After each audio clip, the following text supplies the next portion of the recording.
Chapter 1. The Silence Before the Storm.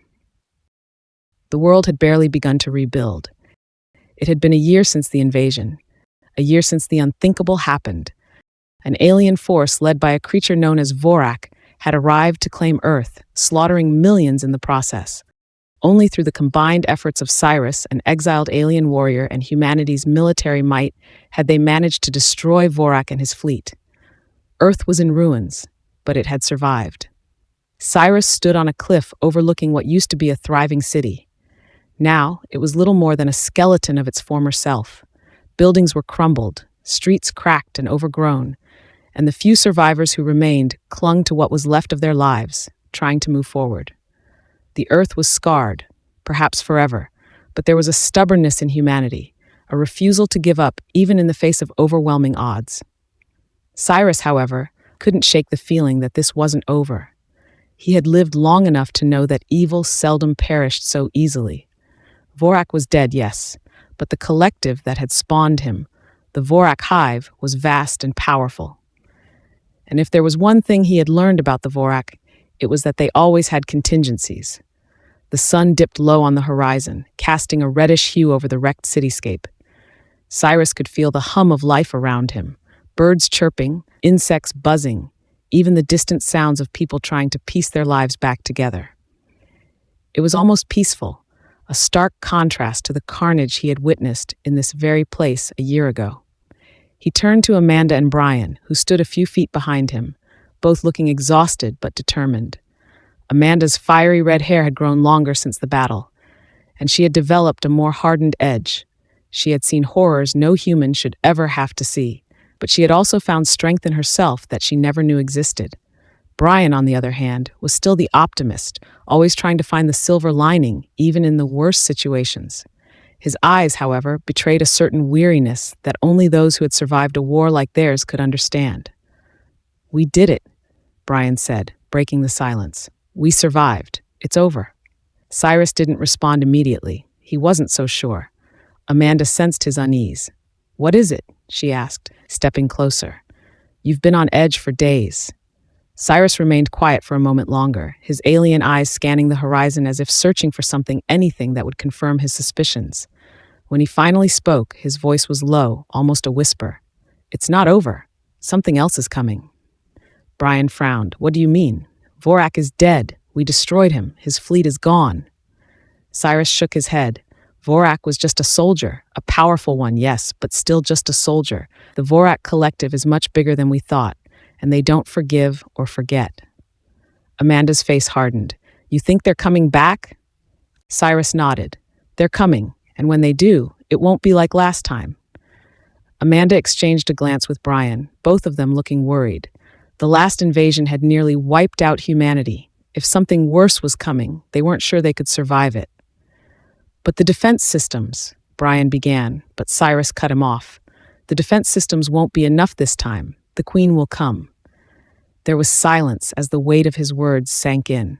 Brian opened his mouth to ask more, but before he could say anything, a shrill alarm sounded from the distance.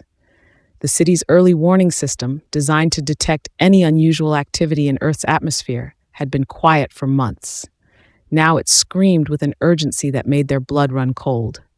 Cyrus's eyes narrowed. "They're here." The skies over the city darkened unnaturally fast. In mere minutes, the clear evening turned into a storm of black clouds that swirled menacingly overhead. Lightning crackled through the air, casting eerie flashes of light over the ruined buildings. It wasn't natural. Everyone could feel it. This was something far worse. Cyrus, Amanda, and Brian rushed to the city's command center, where General Caldwell was already coordinating the defense effort. The general, a grizzled man who had survived the initial invasion by sheer willpower, looked more exhausted than ever. His once sharp features were lined with age and stress, but his eyes still burned with the same determination that had led humanity through the darkest days of the war. "What's happening?" Amanda demanded as they burst into the room. General Caldwell didn't look up from the massive screen in front of him. "We don't know yet, but it's bad. Sensors picked up multiple incoming objects in the upper atmosphere. They're not responding to any communication, and they're heading straight for us." Cyrus moved to the screen. his alien mind working faster than any human's. He didn't need to analyze the data for long before he recognized the familiar pattern. His heart sank. "It's them," he said grimly. "The Vorak." Caldwell cursed under his breath. "Damn it, we just rebuilt this place." Cyrus shook his head. "This is just the beginning.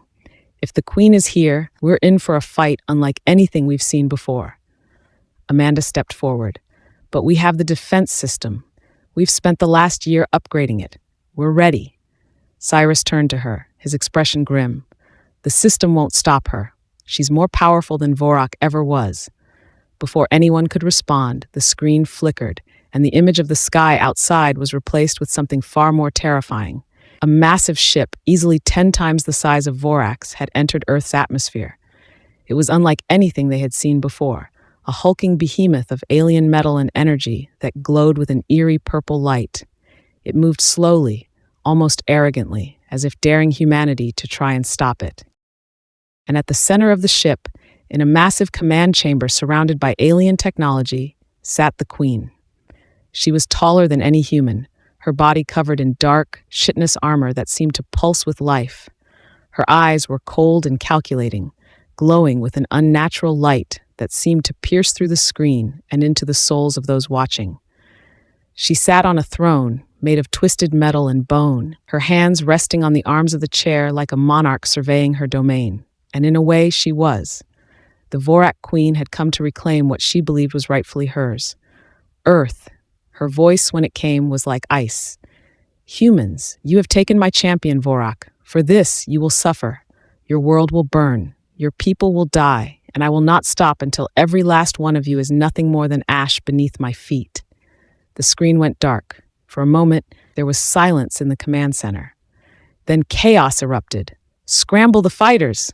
Caldwell shouted, barking orders to his subordinates. "Get the defense systems online. I want every missile, every drone, every weapon we have aimed at that thing." Soldiers and technicians scrambled to follow his orders, but Cyrus stood still, his mind racing. The Queen was here, and she was far more powerful than he had anticipated. Humanity's best weapons might not be enough to stop her. He had seen the way her ship moved, the way it absorbed the atmosphere around it, as if drawing power from the very planet itself. She was feeding off Earth, growing stronger by the minute. Amanda turned to him, her face pale. "What do we do?" Cyrus met her gaze, his alien eyes glowing softly in the dim light of the command center. "We fight, but we'll need help." Brian, who'd been staring at the screen in horror, snapped out of his daze. "Help? From where? We've already contacted every ally we have." Cyrus shook his head. "Not from Earth." There was a long pause as the implications of his words sank in. Amanda's eyes widened. "You mean—" "Yes," Cyrus said. "The Guardians." The Guardians were an ancient order of warriors, protectors of the galaxy who had sworn to defend the weak and destroy those who sought to conquer and enslave. They were powerful beyond measure, their abilities far surpassing even that of the Vorak, but they were also elusive, rarely involving themselves in the affairs of other species unless they deemed it absolutely necessary. Cyrus had once been part of the Guardians, long before he had come to Earth. He had left the Order under mysterious circumstances, choosing instead to live in exile among humans. But now, with the Queen's arrival, he knew that he had no choice but to call upon them again. Activating a small device embedded in his wrist, Cyrus sent out a signal, an ancient frequency known only to the Guardians. It was a call for aid, a plea for help in humanity's darkest hour. As the signal disappeared into the vastness of space, Cyrus turned back to Amanda and Brian. "It may take time for them to arrive," he said. "Until then, we hold the line." Outside, the Queen's ship loomed over the city like a predator circling its prey. Human forces launched everything they had: missiles, fighter jets, energy weapons. But it was like throwing pebbles at a mountain. The ship's shields absorbed the attacks without so much as a flicker. The Queen was toying with them, letting them exhaust their resources before she made her move. In the command center, the atmosphere was tense. Everyone knew that they were outmatched, that their weapons were nothing compared to the might of the Vorak Queen. But they fought on, refusing to give up even in the face of certain death. And then, just as hope seemed lost, the skies above the Queen's ship began to shimmer. A portal, massive and glowing with a brilliant light, opened in the clouds. From within the portal, figures emerged, their forms cloaked in golden armor, their eyes burning with righteous fury. The guardians had arrived. But even as they descended, Cyrus knew that the battle ahead would not be easy. The queen was powerful, and she would not go down without a fight. The fate of Earth hung in the balance, and this time there would be no second chances. Chapter 2. The Queen's Wrath. The battlefield was unlike anything Earth had seen before. The Queen's colossal ship loomed over the devastated city, casting a shadow that stretched for miles. The sky above churned with dark clouds, crackling with alien energy as her ship siphoned power from the planet's atmosphere. Humanity's efforts to stop her had so far proven futile. Every missile, every fighter jet that had been launched toward the ship was swatted aside like flies, absorbed by the impenetrable shields that surrounded her vessel. The Guardians had arrived, but they were only a handful against an enemy far more powerful than any of them had anticipated. The golden-armored warriors, once a beacon of hope, stood like statues in the center of the city, their eyes fixed on the sky, waiting for the queen to make her next move. Cyrus watched from the command center, his face grim. He had fought alongside the Guardians before, had seen them defeat enemies that no mortal army could withstand. But this was different. The queen was no mere conqueror. She was a force of nature, a being of pure destruction whose power dwarfed even that of Vorak. Amanda stood beside him, her hands clenched into fists. She had seen enough death to last a lifetime, had watched as her friends and loved ones were torn apart by the alien invaders. But there was something different in her now, a determination, a fire that burned brighter than ever before. "We can't let her win," she said quietly, her voice barely audible over the hum of machinery in the command center. Cyrus nodded, but he didn't respond. His mind was elsewhere, racing through strategies and battle plans, trying to find some way, any way, to stop the queen. But every scenario ended the same, with the destruction of Earth. Outside, the city lay in ruins. Buildings had been reduced to rubble, streets were cracked and broken, and fires raged unchecked in the distance. The survivors, what few remained, had fled underground, taking refuge in bunkers and tunnels that had been built in the aftermath of the first invasion.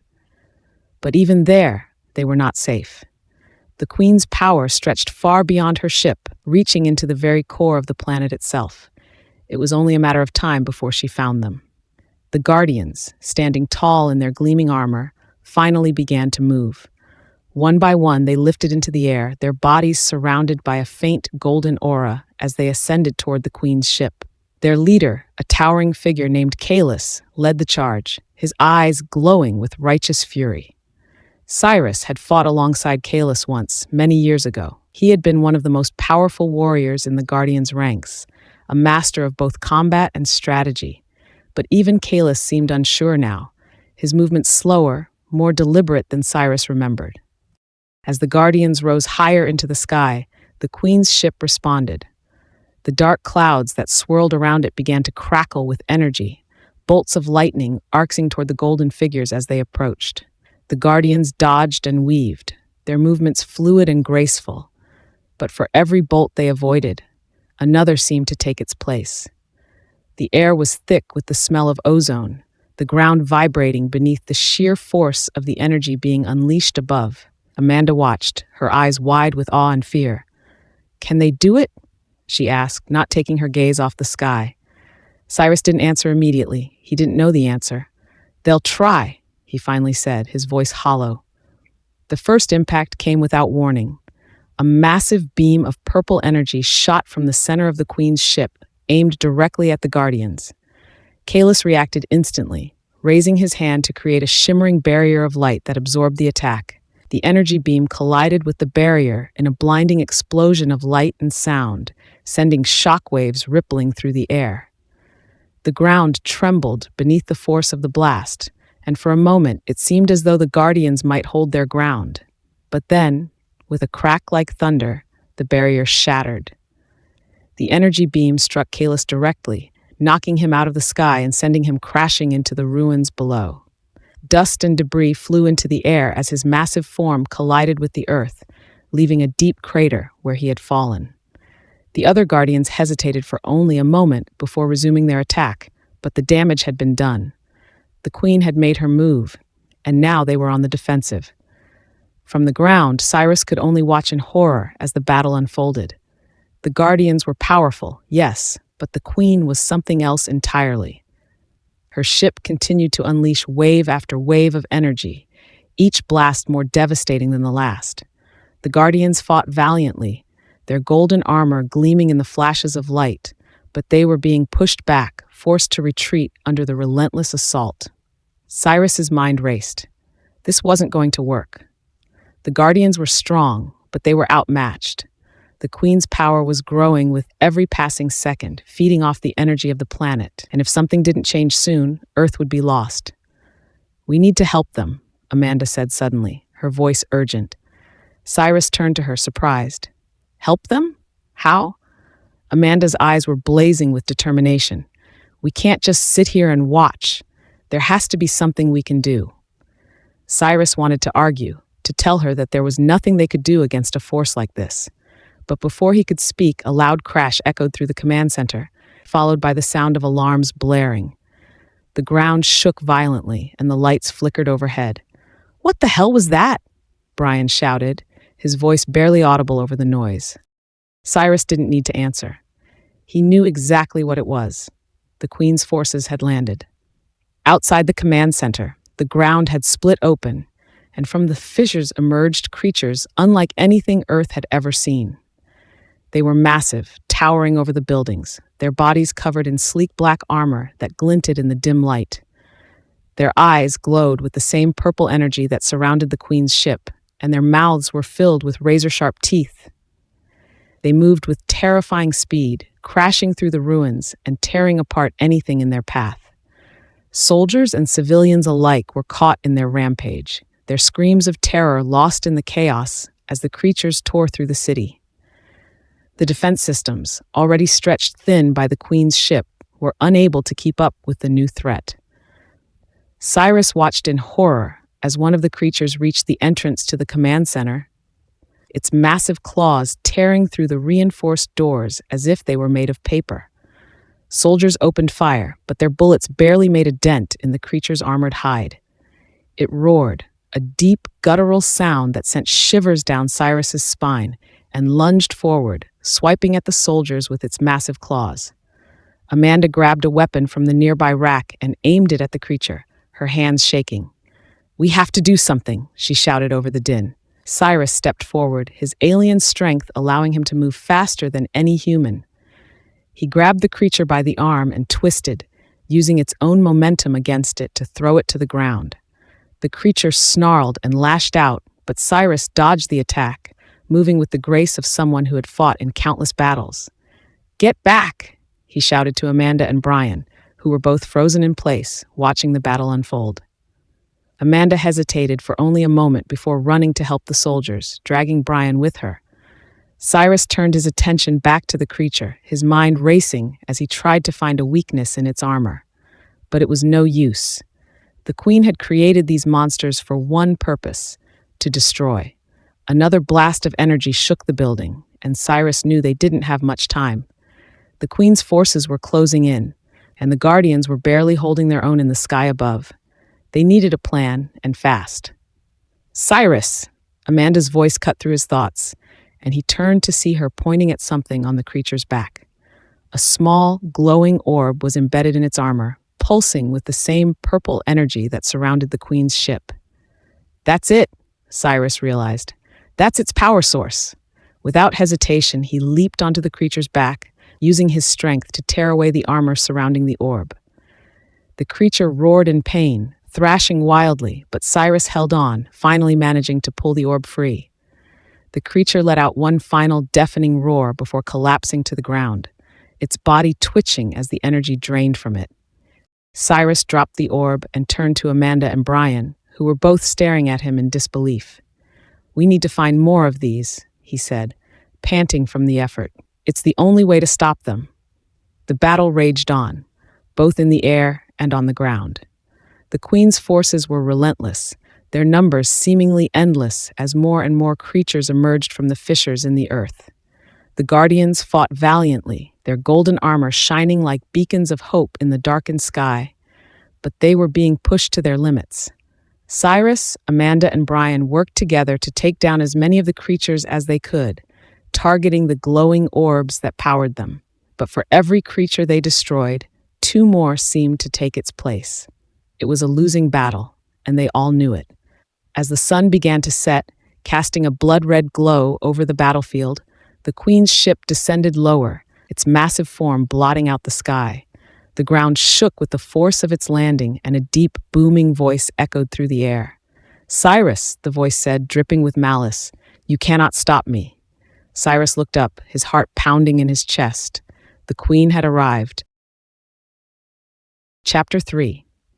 The Queen Descends. The air crackled with tension as the Queen's voice echoed across the battlefield, each syllable vibrating with an otherworldly malice that seemed to chill the very bones of anyone who heard it. Cyrus stared up at the ship, his heart pounding in his chest as he tried to process the gravity of the situation.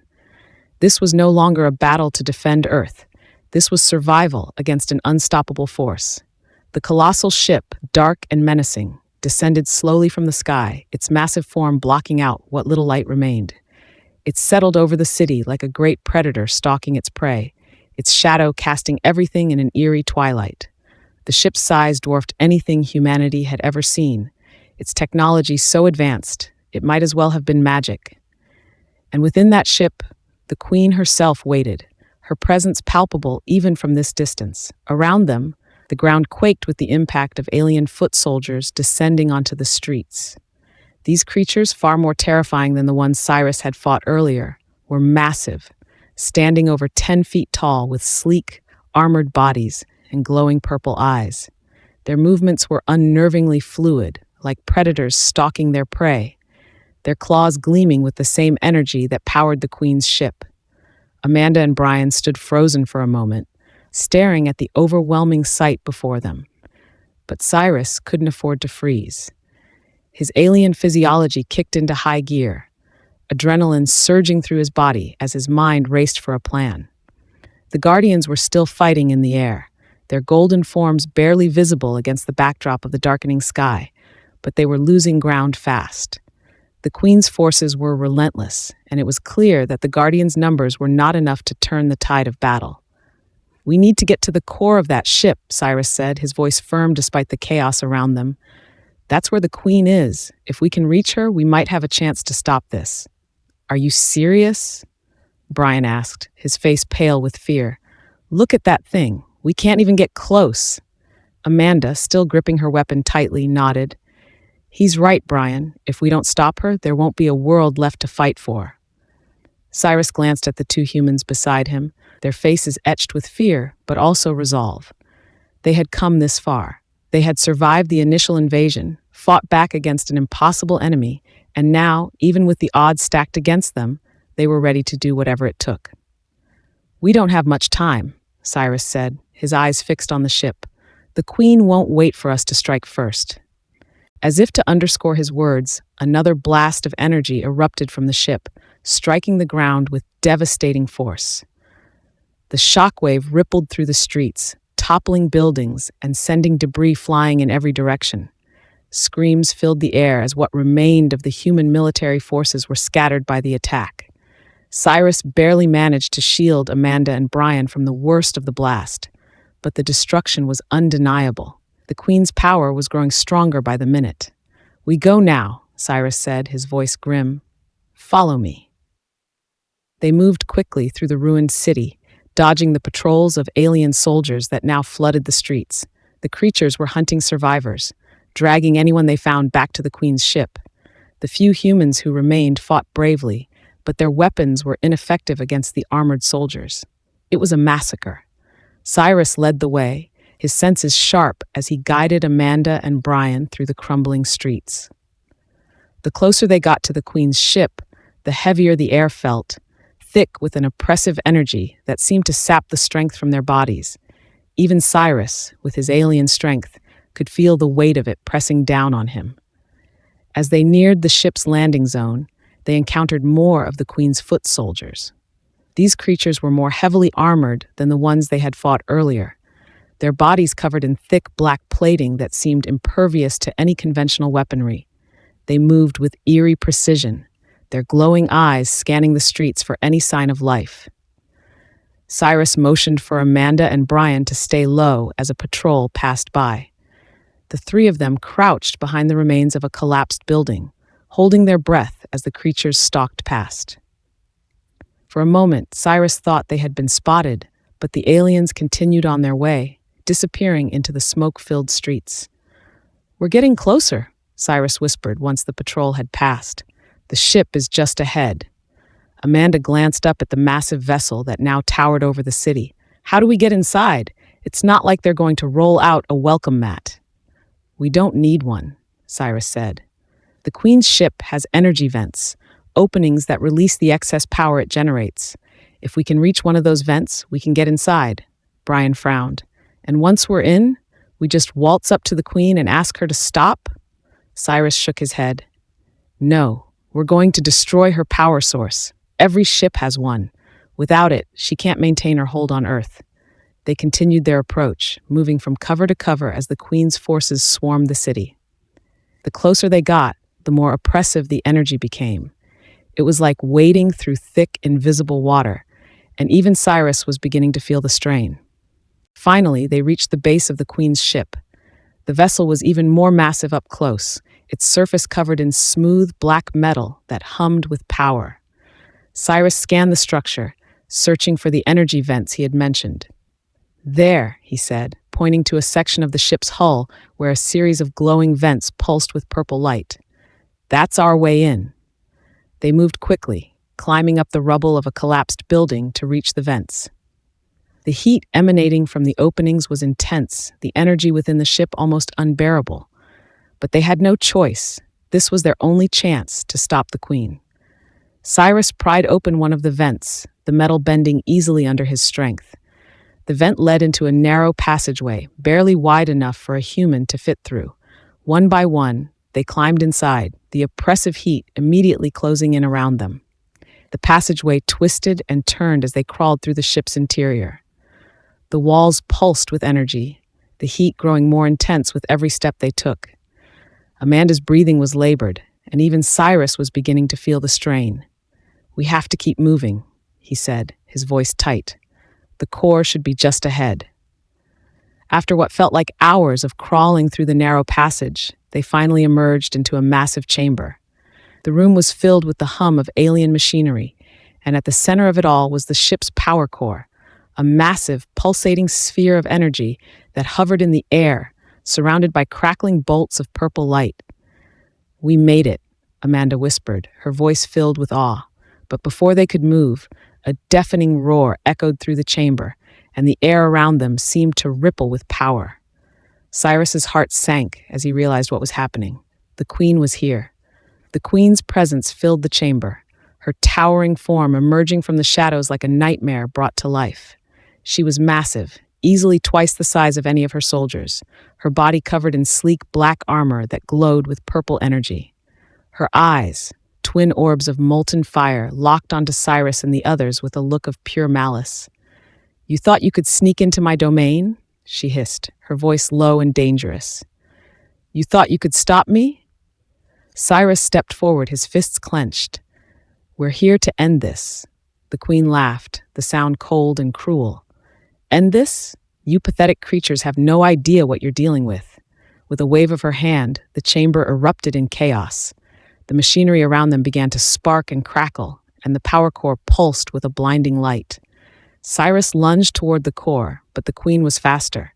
She raised her hand, and a bolt of energy shot from her palm, striking him square in the chest and sending him flying across the room. "Cyrus!" Amanda shouted, rushing to his side. He groaned in pain, struggling to get to his feet. The Queen's power was overwhelming, far stronger than anything he had encountered before. But they couldn't give up now. They were so close. Amanda and Brian opened fire on the Queen, their weapons barely making a dent in her armor. She laughed again, her voice filled with contempt, as she raised her hand to unleash another wave of energy. But before she could strike, a new figure appeared in the chamber. A guardian, his golden armor gleaming in the dim light. Cyrus had arrived. The guardian charged at the queen, his sword blazing with golden light as he struck at her with all his might. The queen hissed in fury, her attention momentarily diverted from Cyrus and the others. This was their chance. Cyrus struggled to his feet, his body aching from the queen's attack. "We have to destroy the core now," he shouted to Amanda and Brian. They moved quickly, making their way toward the power core as Cyrus fought the queen. The chamber shook with the force of their battle, and Cyrus could feel the heat from the core growing more intense. They didn't have much time. "Brian, help me," Cyrus shouted as they reached the core. Together, they pried open the control panel that regulated the core's energy. Sparks flew as they worked, their movements frantic. "We're almost there," Brian said, his voice tight with concentration. Suddenly, the queen let out a deafening scream, and the room shook violently. Cyrus was thrown across the chamber, crashing into the wall with a sickening thud. The queen turned her attention back to Cyrus, her eyes blazing with fury. "You will not destroy my ship," she roared, raising her hand to strike. But before she could unleash her attack, Cyrus lunged at her once again, his sword slashing through the air. The queen snarled in anger, her focus divided between the guardian and the humans. "Now!" Cyrus shouted, and with one final push, they overloaded the core. The chamber was filled with a blinding light as the power core exploded, sending shockwaves through the ship. The queen let out a scream of rage, her body flickering with energy as the ship began to collapse around them. "We need to get out of here," Cyrus shouted over the roar of the collapsing ship. They raced toward the exit, the walls crumbling around them as the ship's power system failed. The queen's roars echoed through the crumbling vessel, but they didn't look back. Chapter 4. The Unrelenting Wrath of the Queen. The world around them collapsed in a cascade of light, sound, and destruction. Cyrus, Amanda, and Brian raced through the crumbling corridors of the Queen's ship, every step a struggle to stay ahead of the devastation that chased them like an inferno. The core's explosion had destabilized the entire vessel, and now it was on the verge of disintegration. Behind them, the Queen's furious screams reverberated through the ship. Her voice, booming and full of hatred, seemed to chase them as they ran, and the very walls themselves seemed to vibrate in response to her wrath. Debris rained down from above, and the ground shook with every step they took. But still, they pressed forward, the singular focus of survival driving them onward. The passageway opened up into a large hangar-like chamber, filled with a maze of damaged alien machinery and burning debris. The ship's energy fluctuated wildly, sending sparks and bolts of energy arcing through the air. Ahead of them, a jagged opening in the hull led to freedom, an escape from this collapsing nightmare. "There!" Cyrus shouted, pointing toward the breach. "That's our way out." Amanda's heart pounded in her chest as she sprinted toward the opening, the heat of the disintegrating ship biting at their heels. She could barely think, her mind overwhelmed by the chaos around her. But they couldn't afford to stop. Not now, not when they were so close to escaping this nightmare. Just as they neared the exit, a blast of energy tore through the ground in front of them, sending them sprawling backward. Cyrus rolled to his feet quickly, his alien physiology allowing him to recover faster than the others. But the sight before him stopped him cold. The Queen stood at the center of the hangar, her eyes blazing with a terrifying otherworldly fire. Her once gleaming armor was now scorched and damaged, but it had done nothing to diminish her aura of overwhelming power. Energy crackled around her like a living storm, and with every step she took, the very air seemed to ripple in fear. "You pathetic creatures," the Queen snarled, her voice thick with venom. "Did you really think you could escape me? Did you truly believe you could destroy me?" Her words sent a shiver down Amanda's spine. She had never heard such malice, such pure, undiluted hatred in her life. The Queen wasn't just angry, she was wrath incarnate, and they were trapped in her fury. Cyrus stepped forward, his jaw clenched. "We've already destroyed your ship. You have nothing left." The Queen's lips curled into a smile, a dark and dangerous expression that sent a wave of dread through them all. "You foolish creature, you think this ship matters? I am not bound by this vessel. I am the Queen of Vorak, and my power is infinite." Without warning, she raised her hand and unleashed a torrent of energy toward them. The blast was enormous, a massive wave of purple fire that lit up the entire chamber. Cyrus reacted in an instant, grabbing Amanda and Brian and diving behind a piece of fallen debris as the energy blast struck the ground where they had just stood, sending shards of metal and stone flying in every direction. Cyrus winced in pain, his back aching from the strain of the blast, but he forced himself to push through it. They had no choice. If they stayed here, they were as good as dead. The Queen was too powerful, her rage too consuming. Even the destruction of her ship hadn't diminished her strength, it had only made her more dangerous. "We need to move," Cyrus shouted over the roaring destruction. "We can't stay here." Amanda and Brian nodded, their faces pale but resolute. There was no room for hesitation, no time for second-guessing. Together, they dashed across the hangar, weaving through the maze of burning debris and alien machinery, the Queen's furious roars echoing behind them. Every step felt like a gamble, every moment filled with the possibility of death, but they kept moving, driven by the sheer instinct to survive. As they neared the breach in the ship's hull, another blast of energy shot past them, striking a nearby structure and sending it crashing down in a shower of sparks and debris. The heat was unbearable now, the flames from the collapsing ship licking at their heels. Cyrus led the way, his eyes scanning for any potential threats as they reached the opening and scrambled through it. Outside, the city lay in ruins. The Queen's initial invasion had already decimated most of the landscape, but the collapse of her ship had made things even worse. Buildings lay in rubble, smoke rose in thick plumes into the sky, and the distant sounds of gunfire and explosions echoed in the distance as the remaining human forces fought desperately against the alien invaders. But the momentary relief of escaping the ship was short-lived. A deafening explosion rocked the ground beneath them, and Cyrus turned just in time to see the Queen emerging from the wreckage of her ship. Her body crackled with raw energy, her eyes burning with a hatred so intense that it felt like the very air itself was suffocating beneath its weight. "You cannot run from me," she bellowed, her voice shaking the earth. "I will raise this planet to dust. I will extinguish every last trace of your pitiful existence." Cyrus knew there was no running from her. The Queen had become something more than just a threat. She was a force of nature, unstoppable and relentless. And no matter how far they ran, she would always be right behind them, hunting them down until nothing remained. He turned to Amanda and Brian, his eyes grim. "This isn't over. We need to get to the defensive lines. There's still a chance we can regroup with the human forces and come up with a plan." Amanda wiped the sweat from her brow, her breathing heavy but steady. "What about the Guardians? Can't they help us?" Cyrus frowned, glancing up at the sky. The Guardians were still locked in battle above, their golden forms clashing with the remaining Vorak forces, but the battle was taking its toll. The Guardians were powerful, but even they were not invincible, and against the Queen, they were no match. "We'll need more than just the Guardians," Cyrus said quietly, his mind racing as he tried to think of a solution.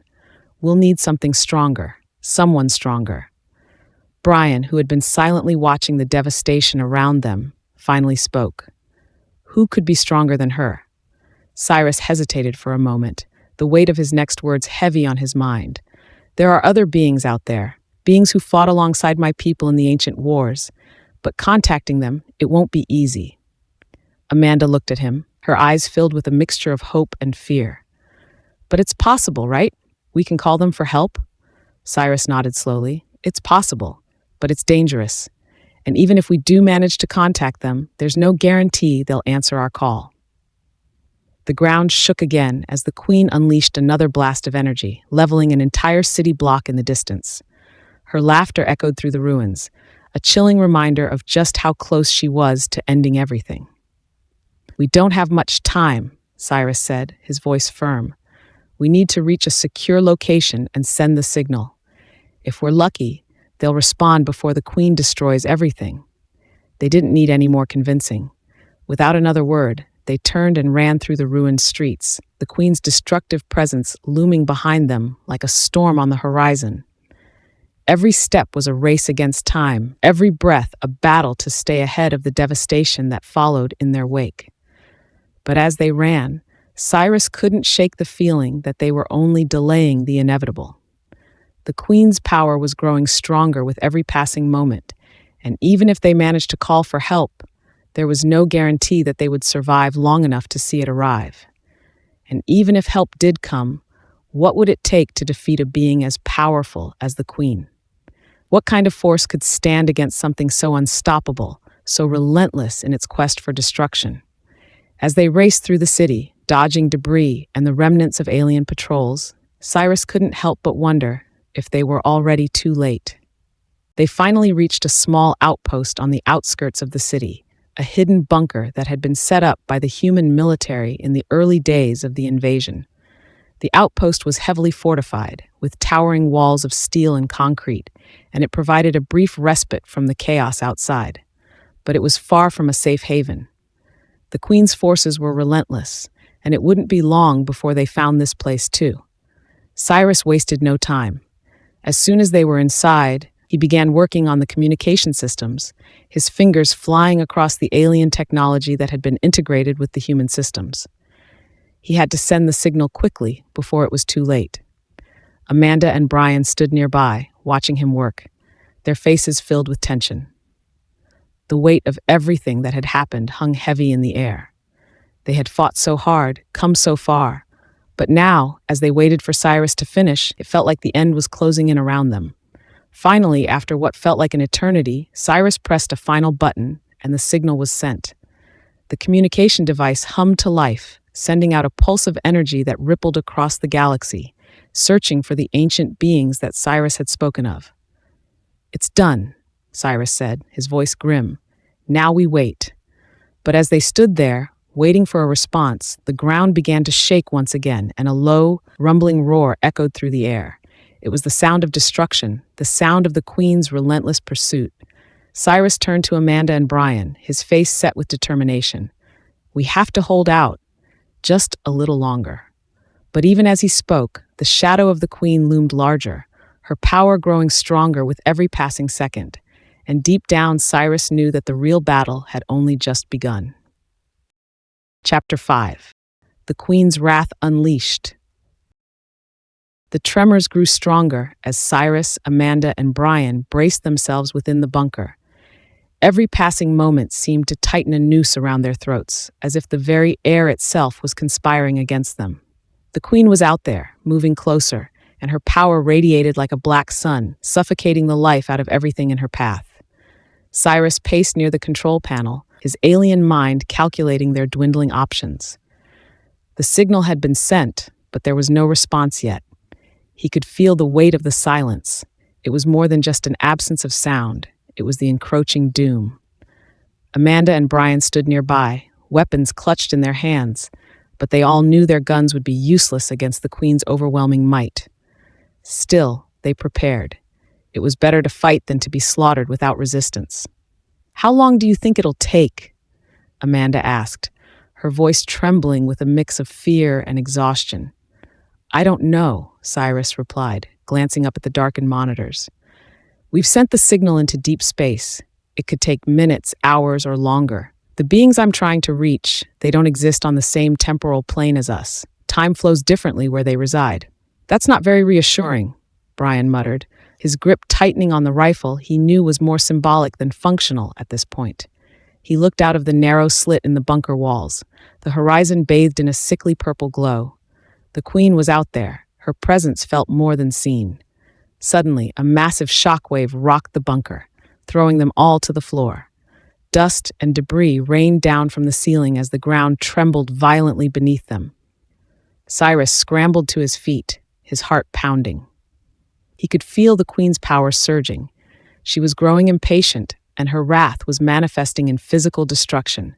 "She's coming," Cyrus said, his voice low but urgent. "She's losing her patience. We have to prepare for the worst." Outside, the sky darkened, the sun blotted out by a roiling mass of energy that swirled in chaotic patterns above the city. The Queen's rage was no longer a distant threat. It was here, and it was tangible. The ground cracked open, fissures spreading through the earth as the queen's influence grew. Buildings crumbled under the weight of her power, reduced to little more than rubble in her path. Amanda and Brian exchanged a grim look. "Do we even stand a chance?" Amanda asked, her voice barely a whisper. She didn't expect an answer. She knew the truth. The queen was unstoppable. No human weapon could harm her. No strategy could outwit her. They were ants before a hurricane. But Cyrus wasn't ready to give up. He was an ancient warrior, a member of a race that had fought beings like the queen before. He knew they couldn't win through brute force, but there was always a way. There had to be. "Follow me," Cyrus commanded, his tone resolute as he led them deeper into the bunker. At the back of the chamber was a sealed compartment, a small armory filled with alien technology, devices that the humans had scavenged from Vorak ships in earlier battles. "We're going to need these," Cyrus said, as he handed Amanda and Brian a pair of sleek alien guns, their barrels glowing faintly with a blue light. "These weapons won't kill the queen, but they can buy us some time. They're designed to disrupt the energy field that surrounds her. Think of it like a temporary shield disruptor." Brian weighed the alien weapon in his hand, feeling the unfamiliar but powerful hum of energy. Will it slow her down? It'll disorient her, maybe weaken her momentarily, but it won't last long, Cyrus replied. He was scanning through the rest of the equipment, looking for anything that could provide an edge. The reality was, though, they were woefully unprepared for this battle. Before they could strategize further, a deafening roar echoed through the air, shaking the walls of the bunker. The queen had arrived. The force of her presence was so intense that it felt like the air itself was being sucked out of the room. They could feel her in their bones, the raw power that radiated from her body. "Let's go," Cyrus shouted. They rushed toward the bunker's exit, but even as they moved, they knew it was a futile attempt. Nothing could stop the queen. When they emerged into the open air, the sight before them was beyond comprehension. The queen floated above the ground, her form bathed in crackling energy. Her eyes blazed with fury, and her once gleaming armor now shimmered with a dark, malevolent light. Around her, the city was crumbling, buildings collapsing, as the earth itself seemed to bow to her will. Her power was no longer contained. It was an explosion of raw, destructive energy. "You cannot hide from me," the queen's voice boomed, shaking the ground as she spoke. "You have defied me for the last time. I will reduce this world to ashes, and your people will be nothing more than a distant memory." Amanda and Brian aimed their alien weapons at the queen, their fingers trembling on the triggers. But even as they prepared to fire, they knew it wouldn't be enough. Cyrus stepped forward, his eyes locked on the queen. "We're not afraid of you." The queen's eyes narrowed, and for a moment a smile curled across her lips, a cruel, predatory grin. "You should be." Without warning, she unleashed a blast of energy toward them. Cyrus dove to the side, pulling Amanda and Brian with him as the ground where they had been standing exploded into a fiery crater. The force of the blast sent them sprawling, but they quickly scrambled to their feet, knowing they couldn't afford to stay down. Amanda and Brian fired their weapons at the queen, the blue energy bolts streaking through the air. They struck her, and for a brief moment, the energy field around her flickered. The queen let out a snarl of rage as the disruption momentarily weakened her, but it was clear that the weapons weren't enough. With a flick of her wrist, the queen sent a wave of energy crashing toward them, and they barely managed to dodge it. The ground beneath them cracked and splintered, and the very air around them seemed to sizzle with raw power. Cyrus fired his own weapon, aiming for the queen's chest. The blast struck her, and again, the energy field around her flickered. But the queen only laughed, a deep, chilling sound that echoed through the ruined city. "You think your pathetic weapons can harm me?" she sneered. "I am eternal. I am the queen of Vorak. I will not be defeated by such feeble attempts." The queen raised her hand, and the ground beneath them began to shake violently. Massive chunks of earth and debris were ripped from the ground and hurled into the air, forming a swirling vortex of destruction. Amanda and Brian barely managed to hold their footing as the very world around them seemed to fall apart. "We need to get out of here," Amanda shouted, her voice barely audible over the roar of the destruction. Cyrus nodded, his mind racing. They couldn't defeat the queen. Not like this. But maybe they could find a way to outsmart her, to slow her down long enough for reinforcements to arrive. "Follow me," Cyrus shouted as he led them toward the crumbling remnants of a building nearby. They ducked inside just as another blast of energy struck the ground behind them, sending debris flying. Inside the building, they found temporary shelter, but they knew it wouldn't last long. The queen was relentless, and she was already closing in on them. "We can't keep running forever," Brian said, his voice tight with fear. "We're running out of places to hide." Cyrus didn't respond. He knew Brian was right. They couldn't keep running from the queen, but they also couldn't fight her head on. They needed another plan, something that would give them a chance to survive. And then it hit him. "There's a power station not far from here," Cyrus said, his eyes lighting up with sudden inspiration. "It's tied into the city's energy grid. If we can overload it, we might be able to create a massive energy pulse, enough to disrupt the queen's power field for a longer period of time." Amanda looked at him, her eyes wide. "You really think that'll work?" "It's a long shot," Cyrus admitted, "but it's the only chance we've got." Brian nodded. "Then let's do it." They didn't waste any more time. Together they raced through the ruined city, dodging falling debris and avoiding the queen's relentless attacks. Every step was a gamble, every second a battle to stay alive. Finally, they reached the power station. It was damaged, but still operational, a massive structure of wires and generators that hummed with barely contained energy. Cyrus got to work immediately, using his knowledge of both human and alien technology to manipulate the controls. The others stood guard, their eyes scanning the horizon for any sign of the queen, but it didn't take long for her to find them. As Cyrus worked, the ground began to shake again, and a dark shadow fell over the power station. They looked up to see the queen hovering above them, her eyes burning with fury. "You cannot escape me," she growled. "I will tear you apart, piece by piece." Cyrus frantically worked the controls, his heart pounding in his chest. "I just need a few more seconds," he muttered to himself, his fingers flying across the alien control panel, trying to override the safety mechanisms. The power station hummed and crackled as it began to overload, and Cyrus could feel the raw energy building around them. Chapter 6. The Last Stand. Cyrus felt the pressure mounting as the queen descended upon them, her form radiating chaos and destruction. The air crackled with tension, charged with the energy of her wrath. With each heartbeat, the feeling of impending doom intensified, as if the very atmosphere was warning them of the cataclysm to come. He focused on the power station's console, desperately trying to manipulate the controls and harness the raw energy that flowed within the structure. "How long until it overloads?" Amanda shouted, her voice strained as she aimed her weapon at the looming figure of the queen.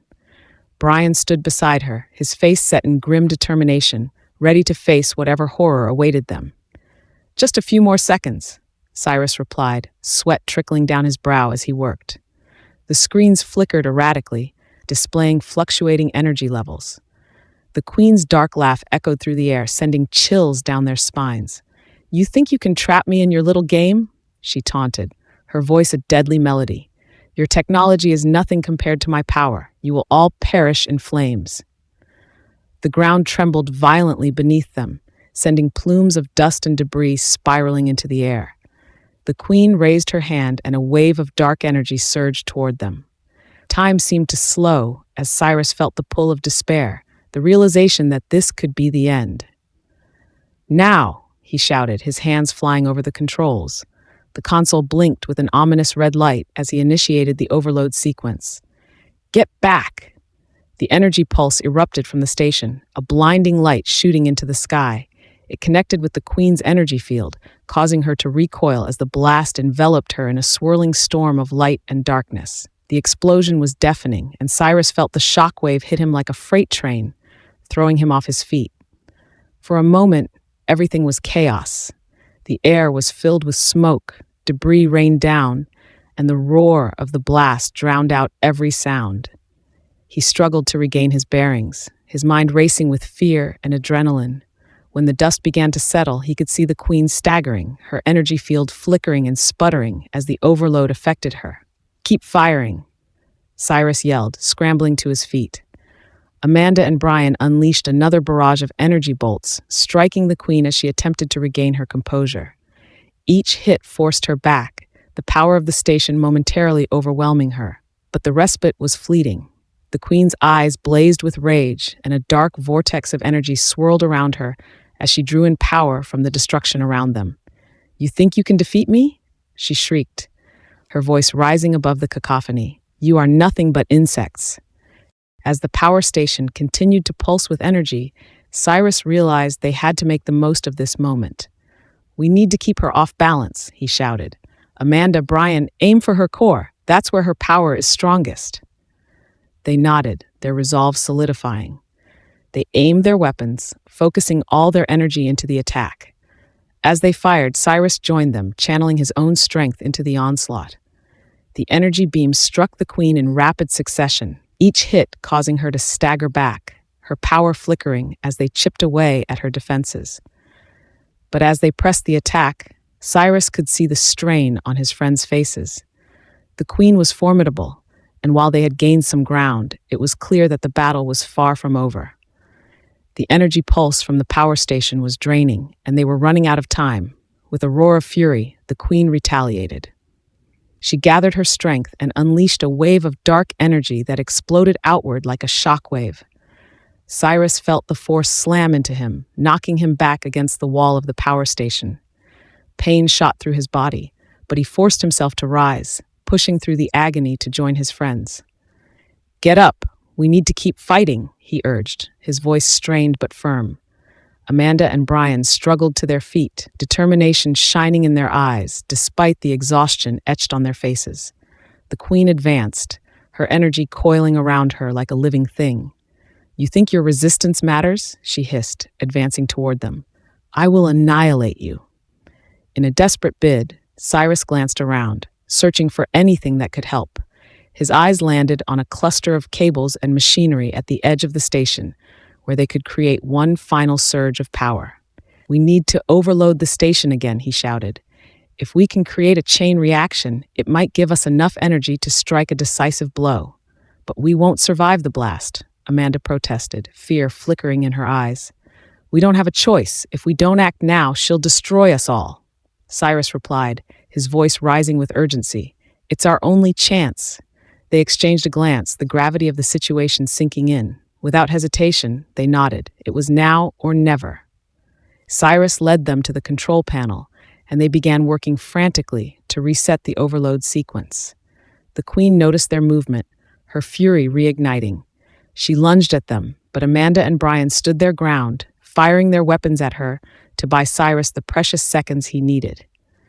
Energy blasts lit up the darkness, each hit striking the queen and forcing her back momentarily. But it wasn't enough to stop her for long.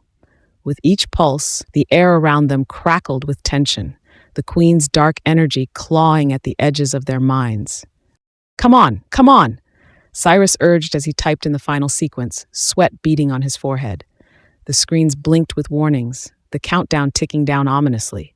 Suddenly, the queen unleashed a scream that shattered the air, a sound filled with rage and pain. "You will pay for this," she bellowed, her form shifting into a swirling vortex of darkness. The energy field surrounding her flared to life, a tempest of power swirling violently. Cyrus glanced back at Amanda and Brian, who were doing their best to fend her off. "Hold her off, just a little longer." With one final keystroke, he initiated the chain reaction, and the power station trembled violently as energy surged through its core. The screens exploded with warnings as the energy began to cascade, building into a catastrophic release. "Now!" Cyrus shouted, pushing away from the console. "Get back! It's going to blow!" They sprinted toward the nearest exit as the station erupted in a blinding light, a shockwave of energy bursting forth.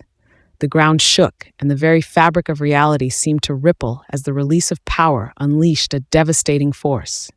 As they escaped, the blast swallowed everything behind them. The world around them faded into a haze of light and sound, and for a moment, time felt suspended in the explosion's wake.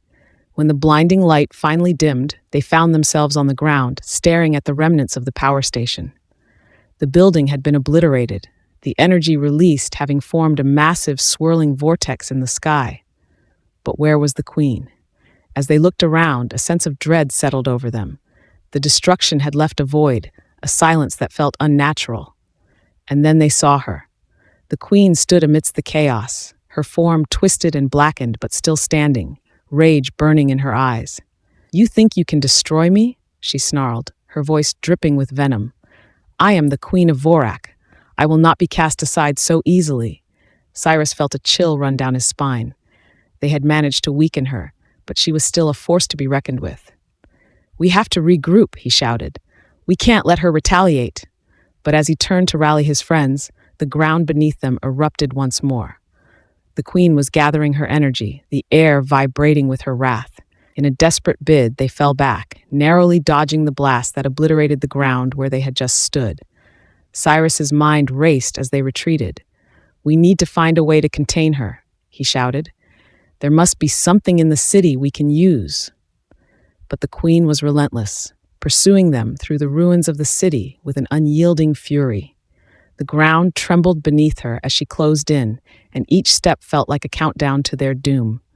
As they moved, Cyrus felt a flicker of hope. He recalled the tales of the ancient Vorak warriors, stories of a sacred relic that could bind a queen's power. If they could find it, they might stand a chance. "To the temple," he shouted, leading them toward the remnants of an old building, rumored to be the resting place of the relic. It was their last hope. They raced through the chaotic streets, dodging debris and the Queen's relentless attacks. Each step was a battle against despair, against the overwhelming force of their enemy. But the temple was within reach.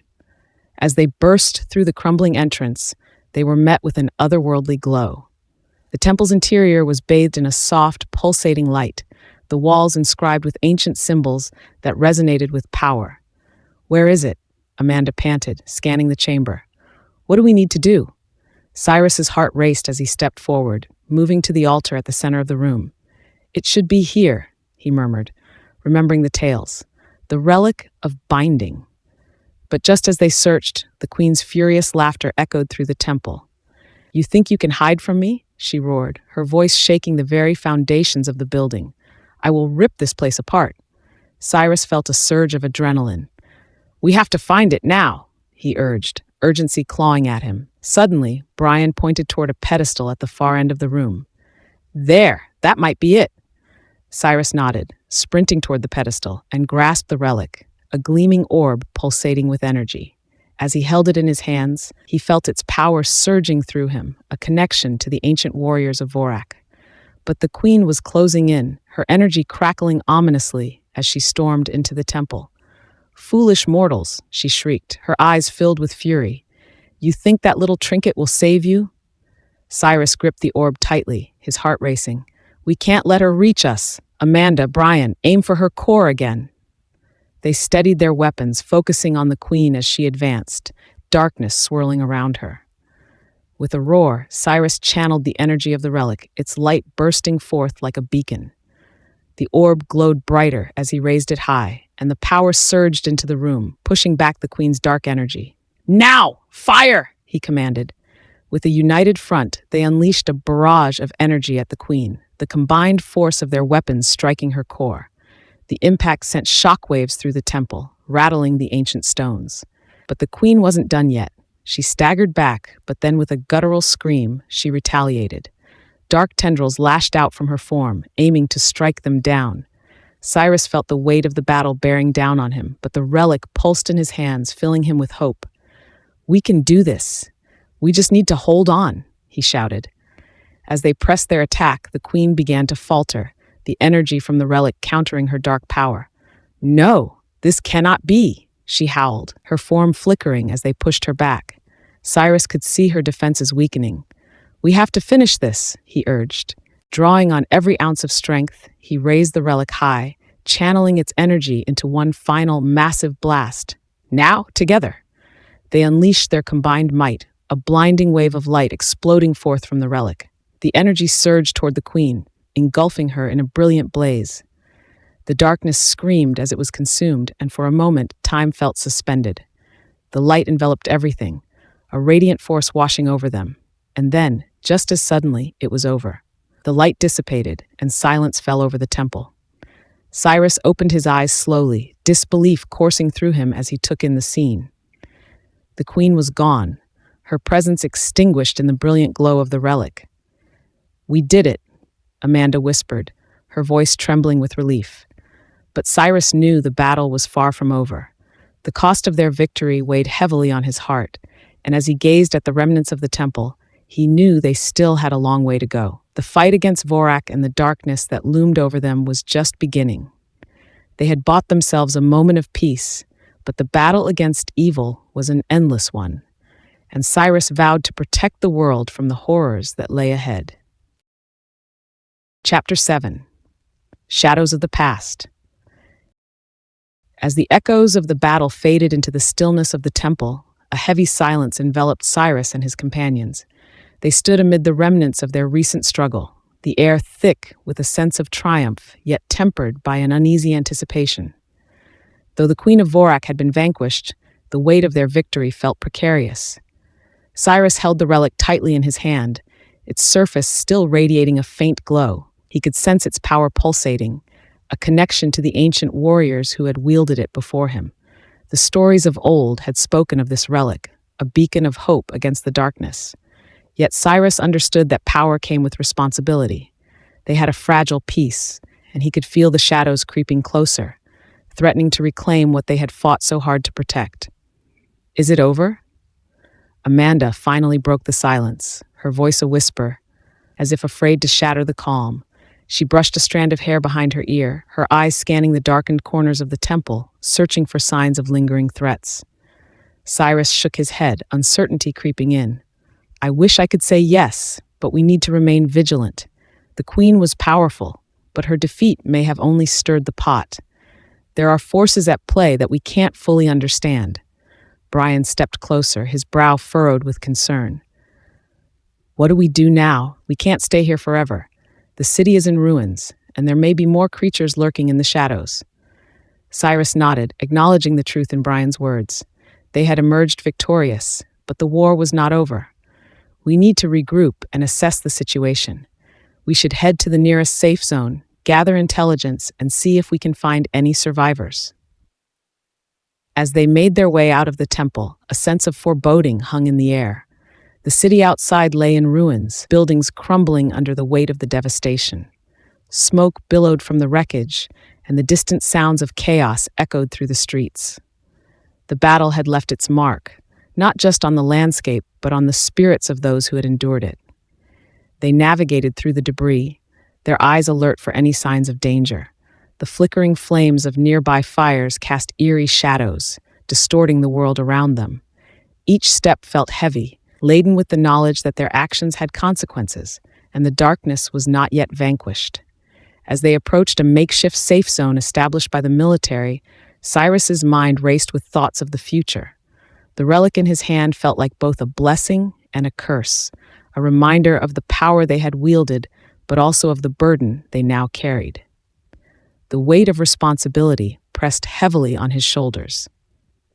The military encampment was bustling with activity, soldiers tending to the wounded and coordinating efforts to restore order. Cyrus spotted Colonel Martinez, the leader of the military operations in the area, barking orders and directing teams as they worked to clear debris and secure the perimeter. "Colonel!" Cyrus called out as they approached, urgency in his voice. "We need to talk." Martinez turned, his expression shifting from focused determination to concern. "Cyrus, good to see you made it. We lost a lot of good people out there." His voice held a grim edge as he gestured for them to follow him into a command tent. Inside, the atmosphere was tense, maps strewn across tables and holographic displays projecting the status of the region. "What do you have for me?" Martinez asked, his tone serious. Cyrus placed the relic on the table, its glow illuminating the dim room. "We defeated the Queen of Vorak, but I fear it was only a temporary reprieve. We need to prepare for what comes next." Martinez studied the relic, his brows furrowing. "You think there's more? I've received reports of other creatures sighted in the area, possibly remnants of the Queen's forces. They might be gathering strength. Brian crossed his arms, a frown deepening on his face. We need to find them before they can regroup. If they're gathering, they might be planning another attack. Amanda nodded in agreement. We should send scouting parties to assess the situation. We need to know what we're up against. Martinez leaned back in his chair, weighing their suggestions. You may be right. I'll authorize scouting missions, but I need you three on the front lines. Your knowledge of Vorak and their tactics will be invaluable. Cyrus felt a surge of resolve. They had come too far to turn back now. We'll do whatever it takes. We can't allow the darkness to return. As they strategized, Cyrus couldn't shake the feeling that something deeper lurked beneath the surface. They were in the midst of a battle that spanned beyond their understanding, a war against an ancient force that seemed to grow stronger with each passing moment. Hours passed as they planned their next steps. The soldiers prepared for scouting missions, outfitting themselves with weapons and gear, while Amanda, Brian, and Cyrus shared information about the Vorak creatures they had encountered. They reviewed maps and identified possible locations where remnants of the Queen's forces could be hiding. Finally, the time came to deploy. Cyrus felt a mix of excitement and trepidation as they gathered their gear. Stay sharp out there, he warned, looking at his friends. We don't know what we're up against. They set out into the heart of the city, the ruins looming around them like forgotten giants. The streets were eerily quiet, an unsettling calm after the chaos. Cyrus led the way, scanning the shadows for any signs of movement. The relic pulsed faintly at his side, a reminder of the power they had harnessed and the responsibility they bore. As they ventured deeper, they stumbled upon a group of survivors huddled in a makeshift shelter. The sight of weary faces and frightened eyes sent a jolt of determination through Cyrus. They were fighting for something greater than themselves, a chance to reclaim their home. Is anyone injured? Amanda asked, her voice gentle as she knelt beside a young girl, clutching her mother's hand. The woman's eyes were filled with fear, but Amanda's presence brought a glimmer of hope. We're okay for now, the woman replied, her voice trembling. But we heard the monsters. They're out there. Cyrus exchanged a glance with Brian, a silent understanding passing between them. They needed to protect these people at all costs. Stay here and stay safe, Cyrus assured them. We're going to take care of the threats in the area. As they pressed on, the remnants of the city became more desolate. The once bustling streets now lay in ruin, debris scattered everywhere, a ghost town haunted by the horrors that had unfolded. Suddenly, a low growl echoed from the shadows, sending a shiver down Cyrus's spine. The sound was primal, filled with a deep-seated rage that resonated in the air.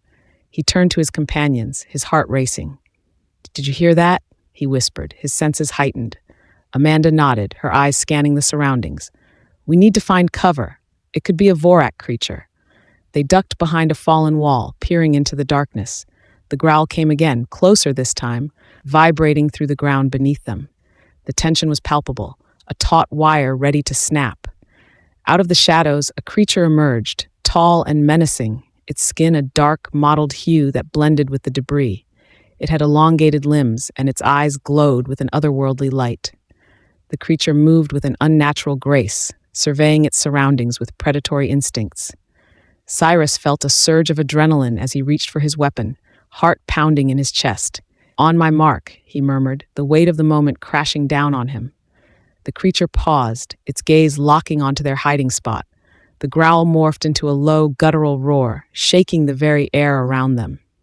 Cyrus could feel the creature's power radiating from it, an overwhelming force that sent a chill of dread coursing through him.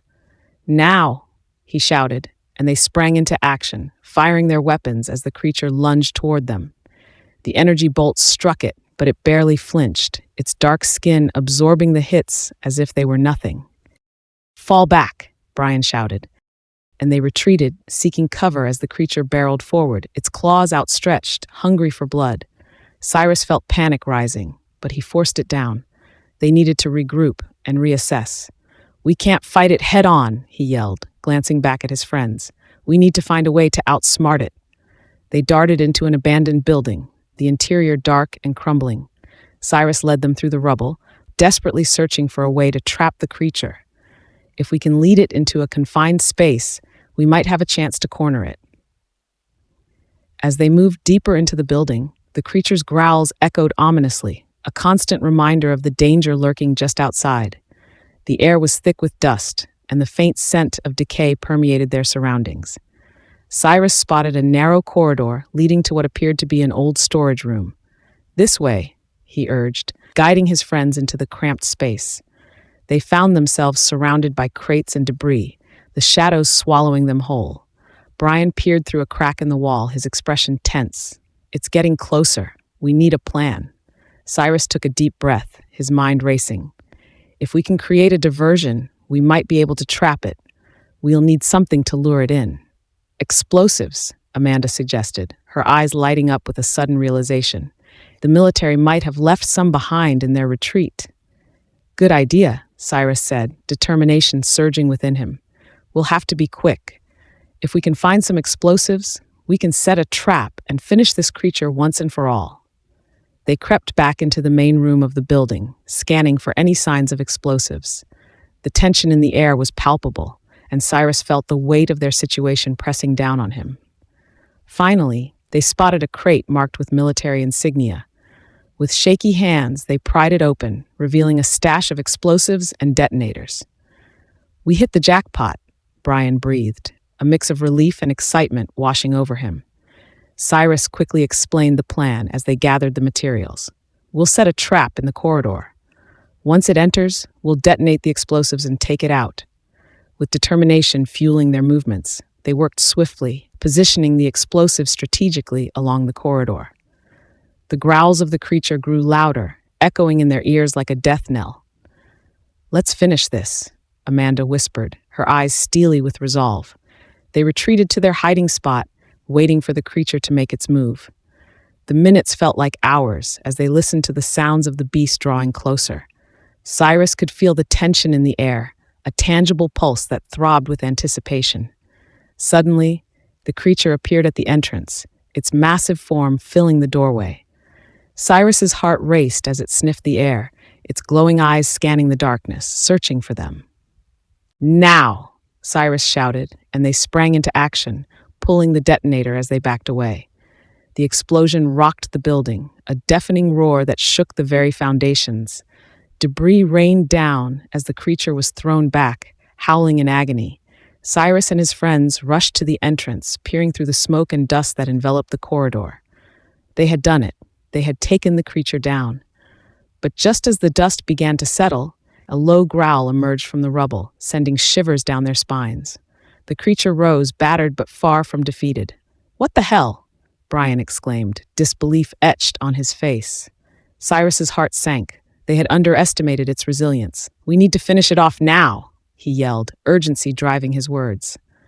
They reloaded their weapons and charged forward, their adrenaline surging as they faced the monstrous creature once more. With renewed determination, they unleashed a barrage of energy blasts, focusing on the creature's core. The air crackled with tension as their weapons lit up the darkness, striking the creature again and again.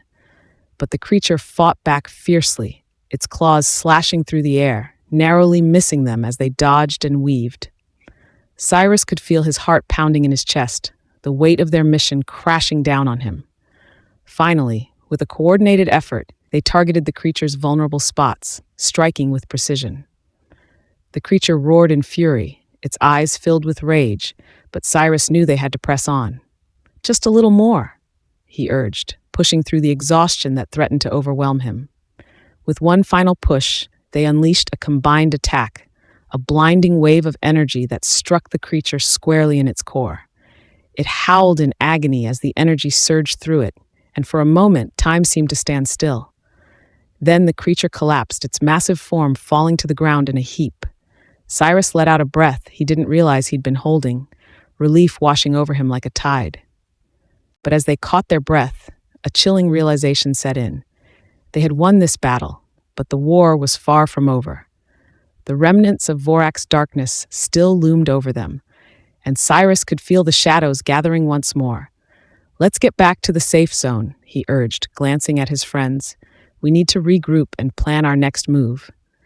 As they made their way back through the ruins, Cyrus couldn't shake the feeling that something more dangerous was on the horizon. The remnants of the Vorak queen had been vanquished, but the darkness of the universe had a way of returning, always seeking to reclaim what it had lost. They emerged from the rubble, greeted by the sight of the military encampment bustling with activity.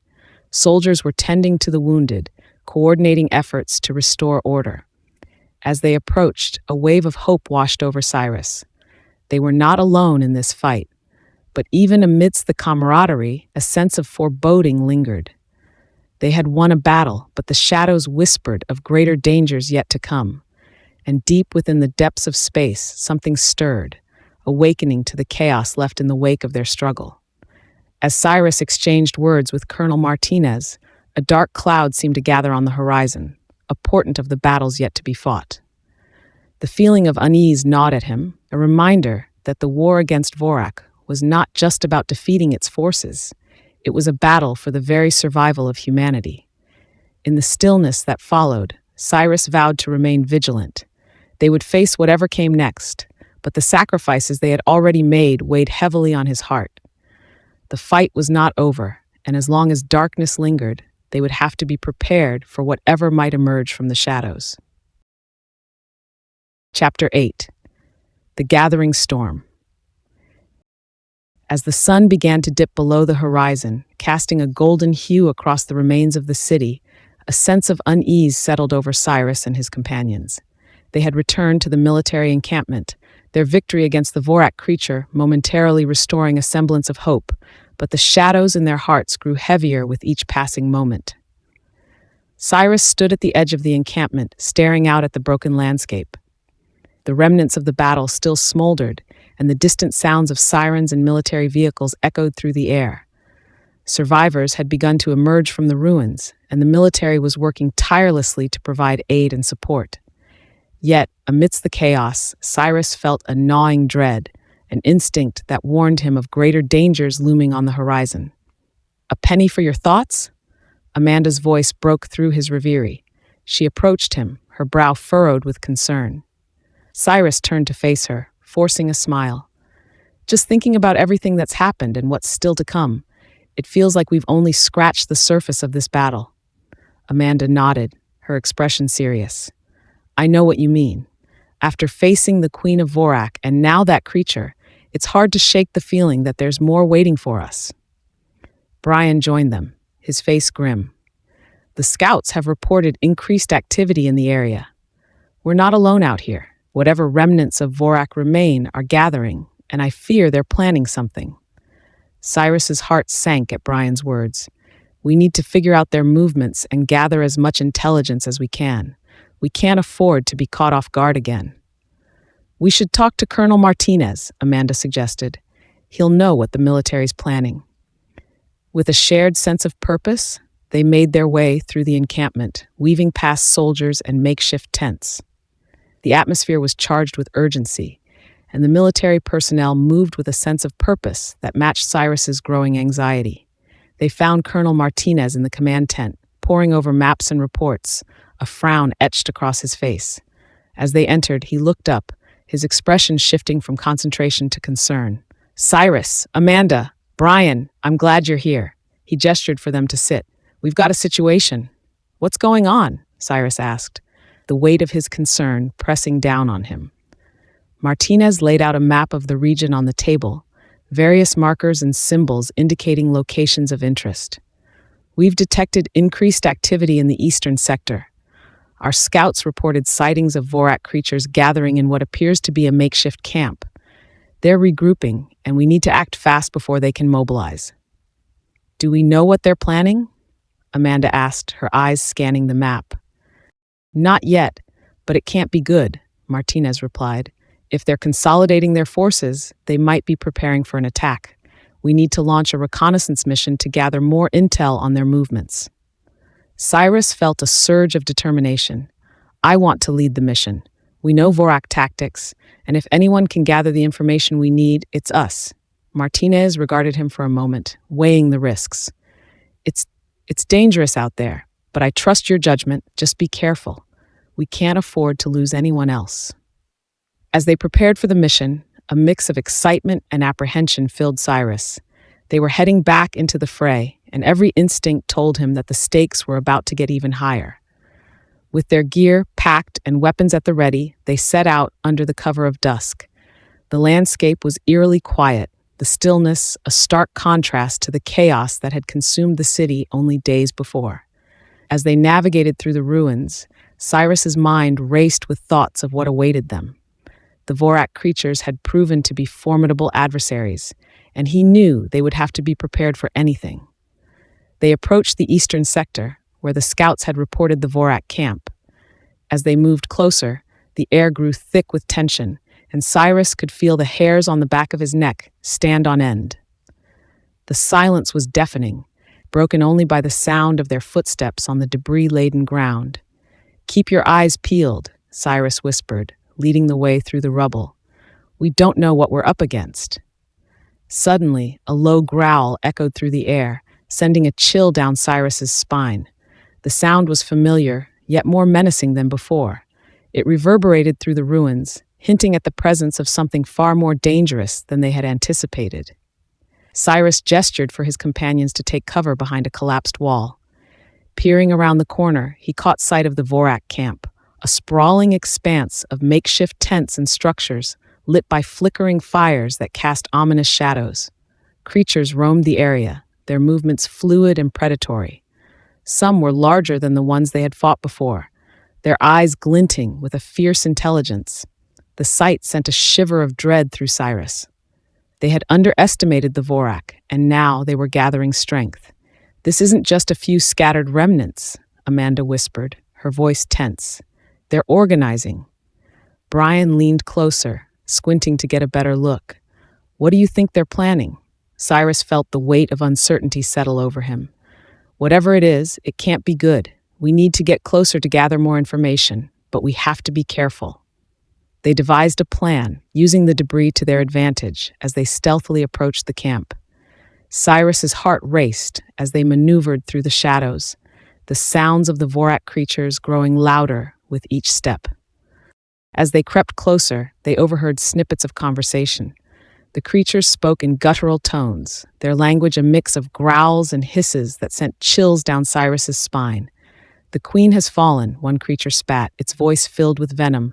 "But her legacy will not die. We will rise again, stronger than before." "We will avenge her," another creature growled, its eyes blazing with rage. "The humans will pay for what they've done." Cyrus exchanged a worried glance with Amanda and Brian. They had to act quickly. This was more than just a regrouping of scattered forces. The Vorak were planning something big, and their anger would be directed at humanity. "We need to get this information back to the colonel," Cyrus whispered urgently. "If they're planning an attack, we have to warn the military." Just as they turned to retreat, a sharp cry pierced the night, causing them to freeze. A group of Vorak creatures had spotted them, their eyes narrowing as they sensed the intrusion. "We've been made," Brian shouted, adrenaline surging through him. "Run!" Cyrus yelled, and they took off, weaving through the debris as the growls of the Vorak echoed behind them. The creatures were fast, their powerful limbs propelling them forward with deadly speed. Cyrus's heart raced as they darted through the ruins, the thrill of danger igniting every nerve in his body. They needed to reach the encampment and warn the military before it was too late. As they sprinted through the chaos, Cyrus could hear the thunderous footsteps of the Vorak closing in. They were relentless, fueled by rage and the desire for revenge. They emerged into the open, the military encampment in sight, but their pursuers were hot on their heels. "Keep moving," Cyrus shouted, urging his friends onward. They burst into the encampment, gasping for breath as they shouted for help. Soldiers turned, confusion etched on their faces as they processed the urgency of the situation. "Vorak are coming," Amanda cried out, her voice laced with panic. "They're organizing for an attack." Colonel Martinez rushed over, his expression shifting from surprise to grim determination. "What do you mean? How many are there?" Cyrus struggled to catch his breath, urgency fueling his words. "They've formed a camp in the eastern sector. They're angry, planning to avenge the queen. We need to mobilize and prepare for an attack." Martinez nodded, his expression resolute. Get everyone ready. We need to reinforce our defenses and prepare for battle. As the soldiers sprang into action, Cyrus felt a surge of hope amidst the chaos. They had delivered the warning in time, but the reality of what was to come weighed heavily on his heart. The encampment became a flurry of activity, soldiers moving swiftly to prepare for the impending assault. Cyrus and his friends joined in, helping to fortify defenses and gather weapons. The urgency of their situation drove them forward, and a sense of purpose filled the air. But as they worked, Cyrus couldn't shake the feeling that this battle would be unlike any they had faced before.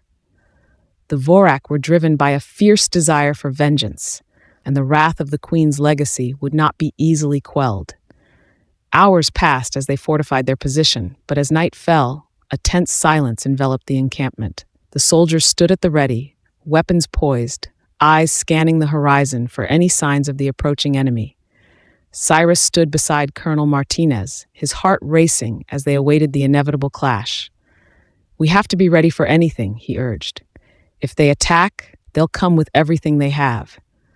Martinez nodded, his expression grim. "We'll hold the line. We can't let them breach our defenses." As darkness settled around them, the atmosphere grew thick with anticipation. The tension in the air was palpable, a storm brewing on the horizon. Cyrus felt the weight of their mission pressing down on him, the lives of his friends and countless others hanging in the balance. Then the silence shattered. A distant roar echoed through the night, followed by a cacophony of growls and shrieks that sent a chill down Cyrus's spine. The Vorak were on the move, and their numbers were greater than he had imagined. "They're coming!" a soldier shouted, raising the alarm. Cyrus's heart raced as he turned to face the incoming tide of darkness. The Vorak creatures surged forward, their forms illuminated by the flickering flames of the campfires. They were a mass of fury and vengeance, and Cyrus could feel the fear in the air as they approached. "Get ready," Martinez commanded, his voice cutting through the chaos. Cyrus took a deep breath, adrenaline coursing through him. This was it, the battle they had prepared for. But as he looked into the eyes of the oncoming storm, he couldn't shake the feeling that something even darker loomed beyond the horizon. As the Vorak charged forward, a wave of terror swept over the soldiers. The time for battle had come, and with it, the harbinger of doom hung in the air, a promise of violence and destruction that would change everything. Cyrus gripped his weapon tightly, ready to face the darkness head-on, but deep in his heart, he knew that this battle was only the beginning, and the true fight for survival was still to come. Chapter 9. The onslaught begins. The air crackled with tension as the Vorak horde surged toward the military encampment, a dark wave of fury and vengeance. Cyrus could see the sharp silhouettes of the creatures against the flickering flames of their campfires, their eyes gleaming with a malevolent hunger. The guttural roars and savage growls of the Vorak echoed across the barren landscape, a symphony of chaos that sent chills racing down his spine. "Brace yourselves," Colonel Martinez shouted, his voice ringing out over the clamor as he rallied the soldiers. "Hold the line. Remember your training." Cyrus's heart raced as he fell into formation beside Amanda and Brian. The clamor of hurried footsteps, the clinking of weapons, and the rustle of armor filled the air. Soldiers positioned themselves behind makeshift barricades, their faces grim and resolute. Cyrus could see fear in their eyes, but there was also a steely determination. Each soldier knew what was at stake. The Vorak creatures charged, a grotesque mass of limbs and claws, their shrieks piercing through the night. Cyrus took a deep breath, steadying his trembling hands around the grip of his weapon.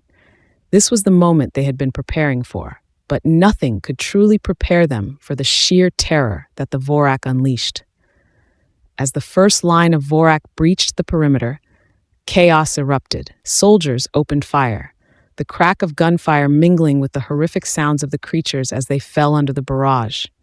But the Vorak were relentless, pushing through the onslaught with an unyielding ferocity. Their skin, thick and resistant to bullets, made them all the more terrifying.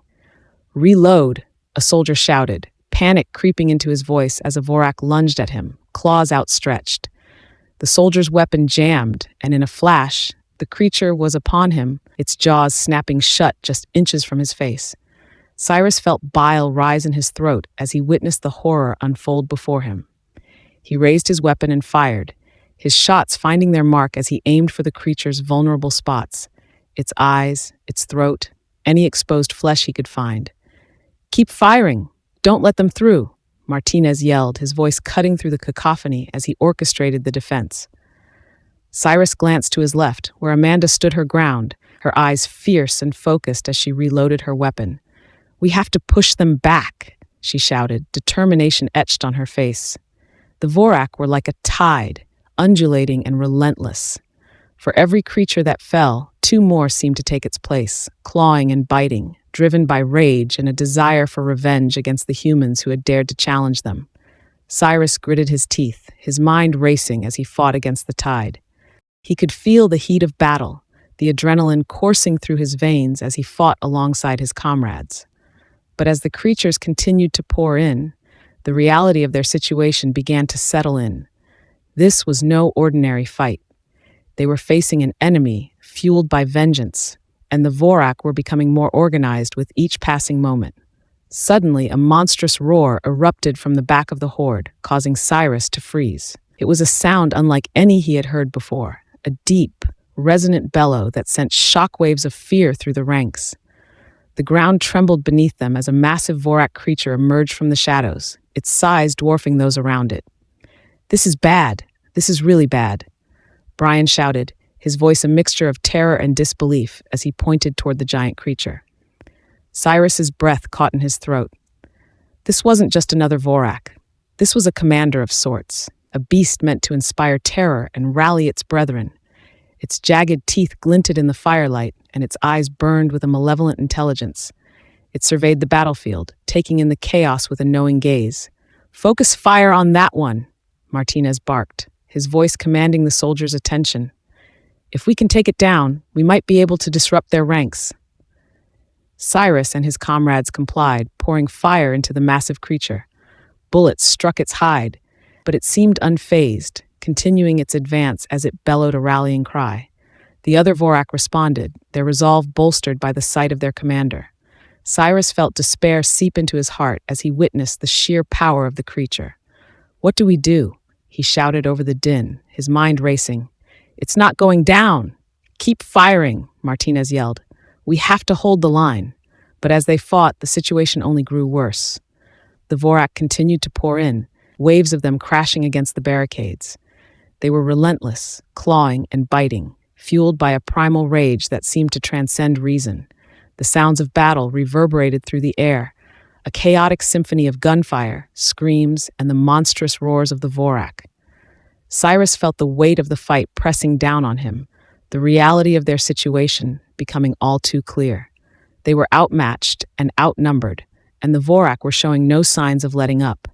The massive creature continued to push forward, shrugging off the gunfire as if it were nothing more than a nuisance. With each step, it closed the distance to the barricades, its claws digging into the earth as it advanced with terrifying purpose. "Fall back! Fall back!" Martinez shouted, realizing that the barricades would not hold. Cyrus felt a surge of panic as he turned to retreat alongside his comrades. They scrambled back, trying to regroup, but the Vorak surged forward, undeterred by their retreat. The line between survival and defeat blurred as chaos enveloped them.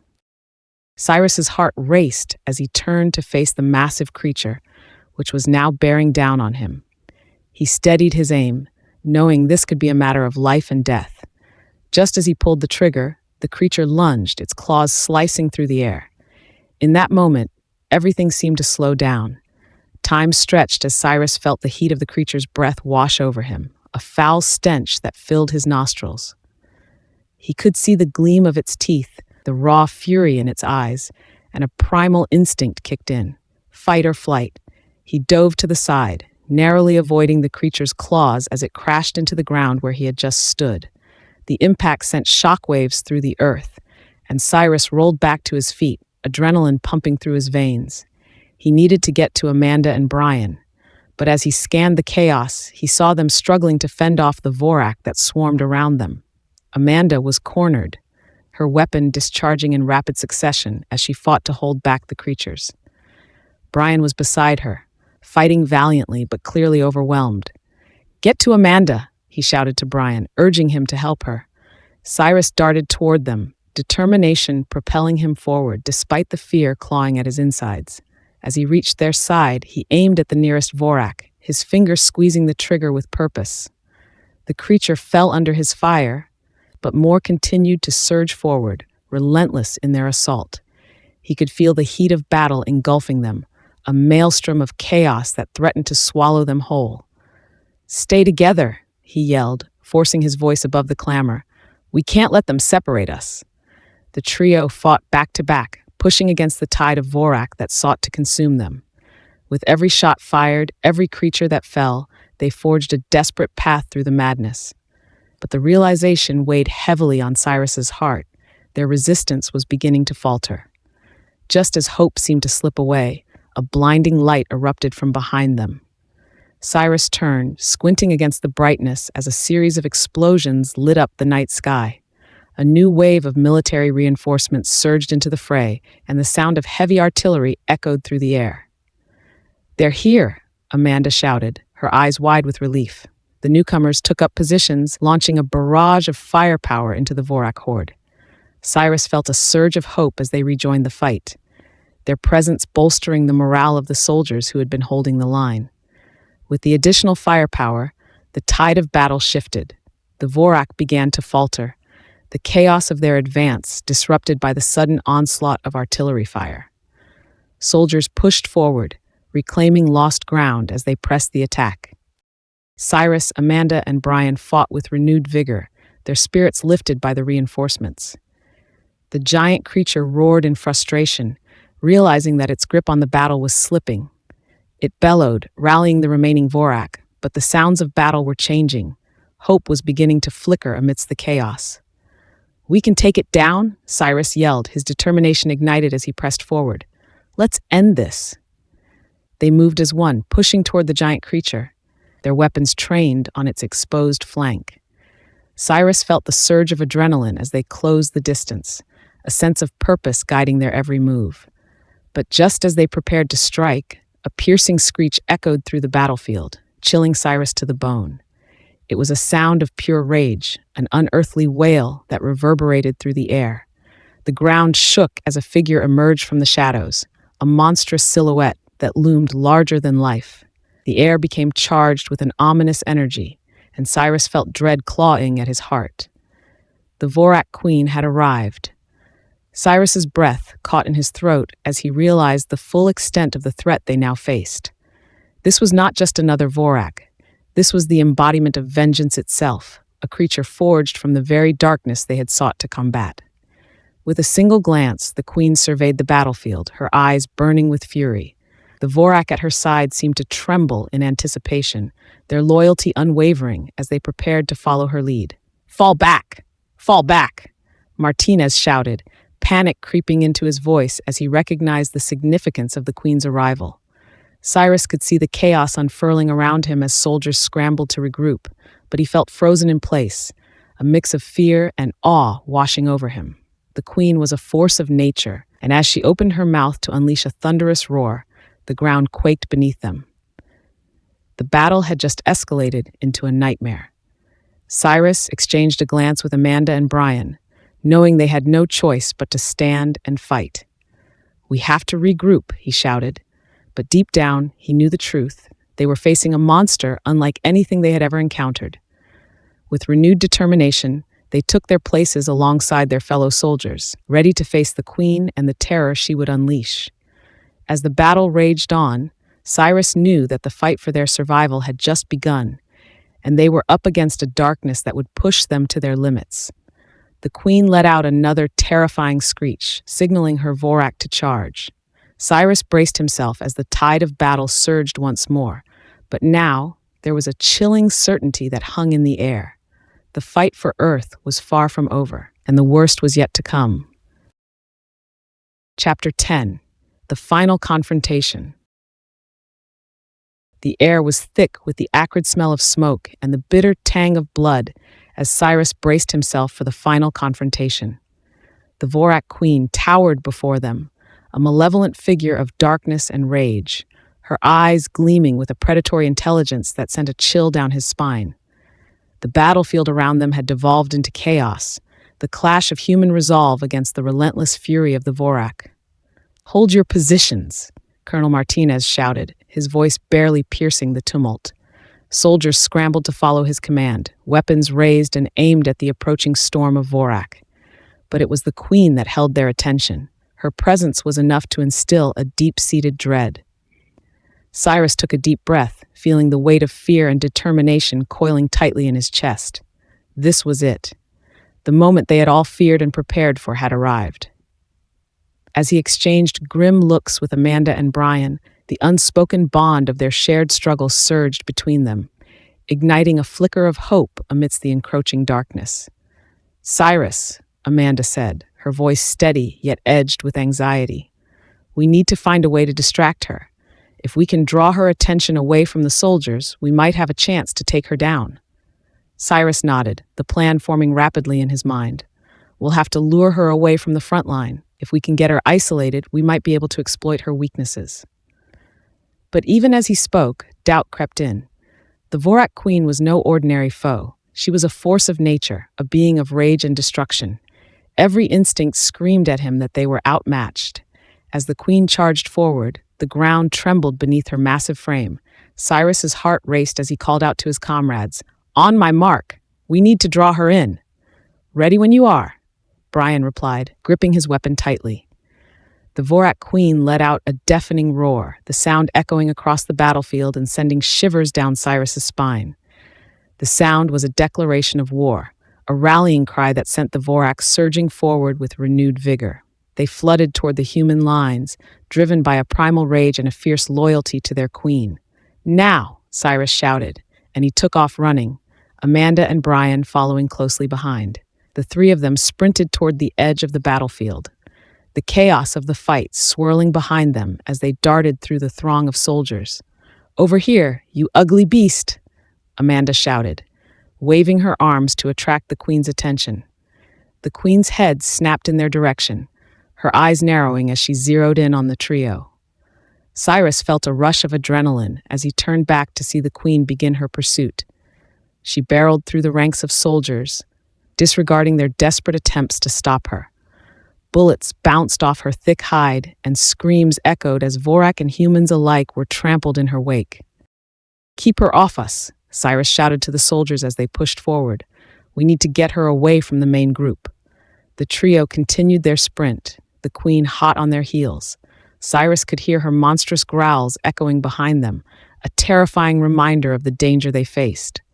Every step felt like a challenge, the ground uneven beneath his feet as he urged his legs to move faster. "Cyrus, she's gaining on us," Brian yelled, glancing back at the queen, who was closing the distance. "Stick together," Cyrus shouted, trying to maintain their focus amidst the panic. "We can't let her divide us." As they raced through the chaos, Cyrus's mind raced. They had to think of a plan, a way to use the queen's brute strength against her. They sprinted toward a cluster of abandoned vehicles, the remnants of military operations scattered across the battlefield. "Over here!" Amanda shouted, her voice breaking through the din. "We can use these." They veered toward the vehicles, seeking shelter and a vantage point from which to confront the queen. Cyrus spotted an overturned military truck, its metal frame offering some semblance of cover.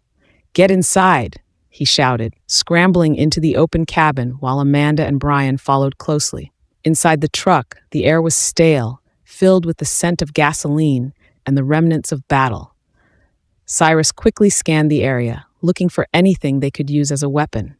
His heart raced as the sounds of the battle outside swelled, punctuated by the queen's growls and the cries of the soldiers. "She's right behind us," Amanda gasped, trying to catch her breath.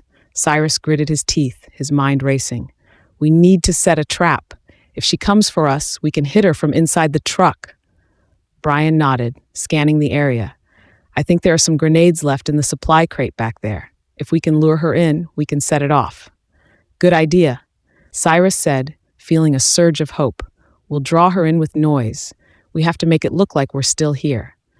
Amanda reached for her weapon, ready to fire. "Let's do this." As the sounds of battle raged outside, Cyrus took a moment to steady himself. The Vorak queen was ruthless, and they needed to be smarter if they had any hope of defeating her. On my mark, we'll make a break for it. We'll need to create enough noise to get her attention, he said, determination burning in his chest. Cyrus took a deep breath, focusing on the chaos outside.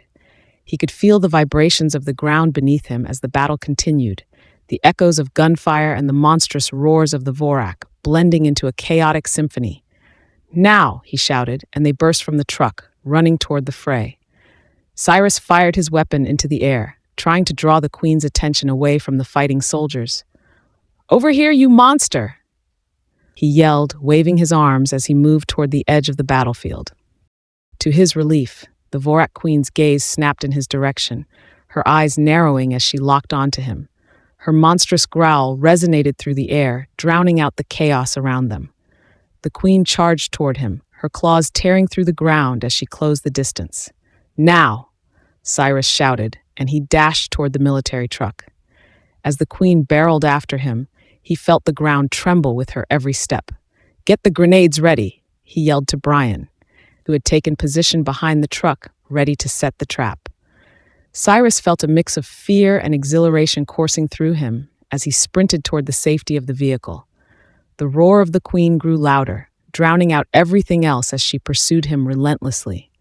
"Now!" he shouted, and Brian activated the grenade launchers they had rigged inside the truck, launching explosives toward the advancing queen. Explosions erupted around the queen, momentarily staggering her as shrapnel flew through the air, but she was not easily deterred. With a roar, she shook off the debris and charged again, undeterred and enraged. "Cyrus!" Amanda cried, fear etched across her face. Cyrus's heart raced as he aimed his weapon at the queen, the weight of their lives resting on his shoulders. "We have to hold her off. Keep firing." They unleashed a volley of bullets, the shots ringing out against the queen's thick hide. But it seemed futile. Her massive frame continued to advance, relentless and unstoppable. "Back to the truck," Brian yelled, and they scrambled to regroup behind the vehicle, seeking shelter from the queen's wrath. As they caught their breath, Cyrus's mind raced. They needed a new plan, one that would take advantage of the queen's own power against her. "We can't keep this up forever," he panted, scanning the battlefield for an escape route. "Look," Amanda shouted, pointing toward the chaos. Cyrus turned to see a small group of soldiers on the periphery, their eyes wide with fear as they tried to regroup against the relentless assault of the Vorak. "Those soldiers are trapped. We have to help them," Cyrus said, instinctively moving toward them. As they rushed forward, the queen roared, her fury palpable as she closed the distance. But Cyrus felt a sense of purpose surge within him. They had to rally the remaining forces if they were going to have any hope of survival. "Follow me," he shouted to Amanda and Brian as they charged forward, determined to reach the stranded soldiers. They pushed through the chaos, drawing the attention of the Vorak, who surged toward them in a frenzy. Gunfire erupted around them, the battle raging fiercely as they fought to reach their comrades. Cyrus felt the adrenaline pumping through his veins as they advanced, the queen's growls echoing behind them. They needed to buy time, to distract her long enough to regroup and formulate a plan. "Get to the front," he shouted, aiming his weapon at the approaching Vorak. The trio fought valiantly, pushing back against the tide of creatures that sought to overwhelm them. But just as they reached the trapped soldiers, a deafening roar split the air, freezing them in their tracks. Cyrus turned to see the Vorak queen, her massive form looming closer than ever. She had rallied her forces, and now they were all headed straight for him and his friends. "Fall back," Amanda yelled, and they scrambled to retreat, but the queen was faster. With a swift motion, she lunged toward them, claws outstretched. In that moment, time seemed to slow. Cyrus could feel the weight of the world pressing down on him as the queen closed the distance, her ferocity unmatched. "Cyrus!" Brian shouted, panic rising in his voice as he tried to pull Cyrus out of the queen's path. With a surge of desperation, Cyrus grabbed Amanda's hand and pulled her to safety just as the queen's claws slashed through the air, barely missing them. "Get back!" Cyrus yelled, adrenaline coursing through him as he readied his weapon. "We have to keep fighting." They regrouped, bracing themselves as the queen circled them, her eyes glinting with malevolence. "Cyrus," Amanda panted, urgency etched in her features. "We can't hold out much longer. We need a way to take her down, something to exploit her weaknesses."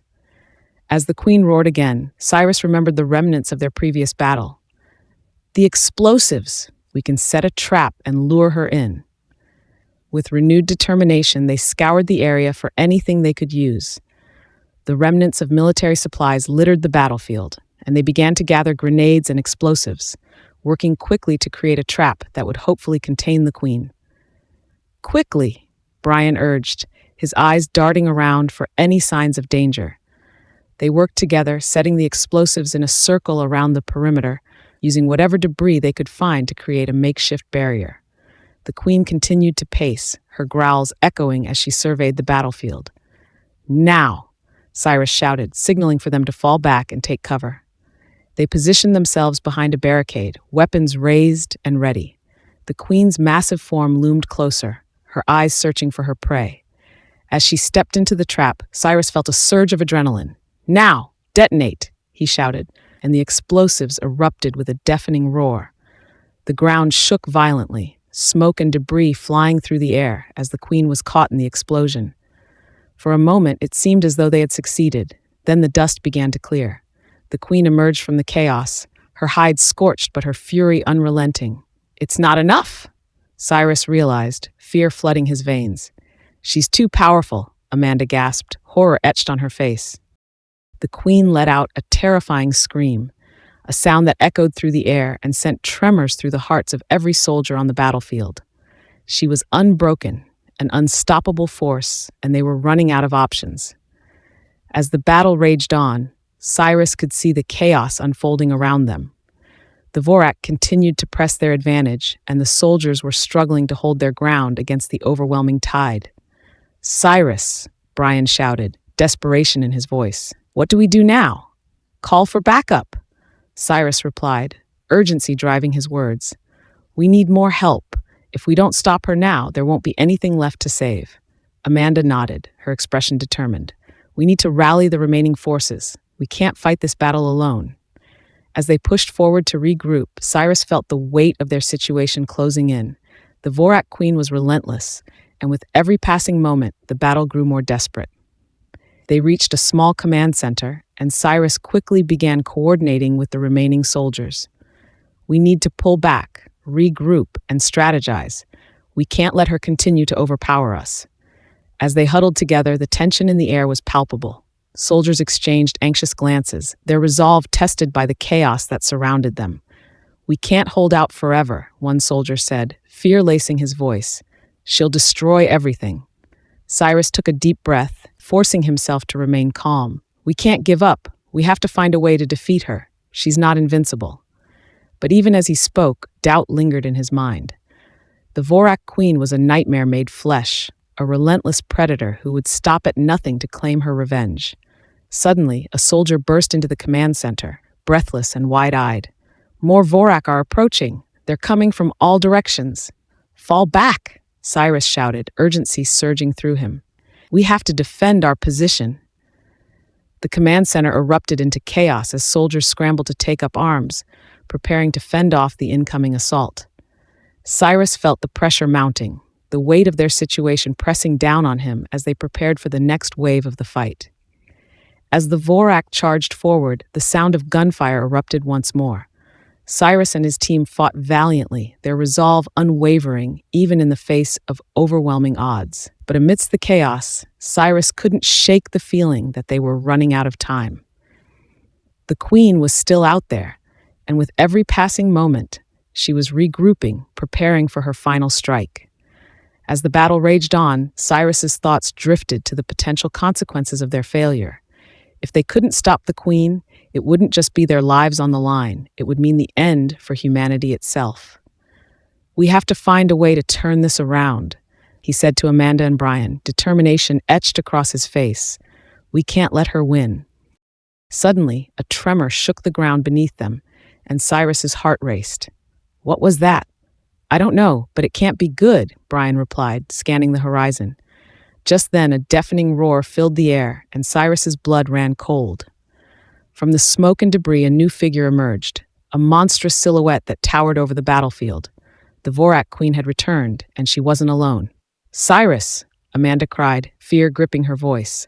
The new creature stood beside the queen, a massive beast even more imposing than her. Its eyes glowed with a predatory hunger, and its form exuded a palpable menace that sent chills through the hearts of every soldier on the battlefield. "The king!" Cyrus gasped, horror dawning on him. With the arrival of the king, their worst fears had come to life. The battle was about to escalate into something far more catastrophic than they had ever imagined. "Everyone, prepare for the worst," Cyrus shouted, his voice barely carrying above the roar of the chaos.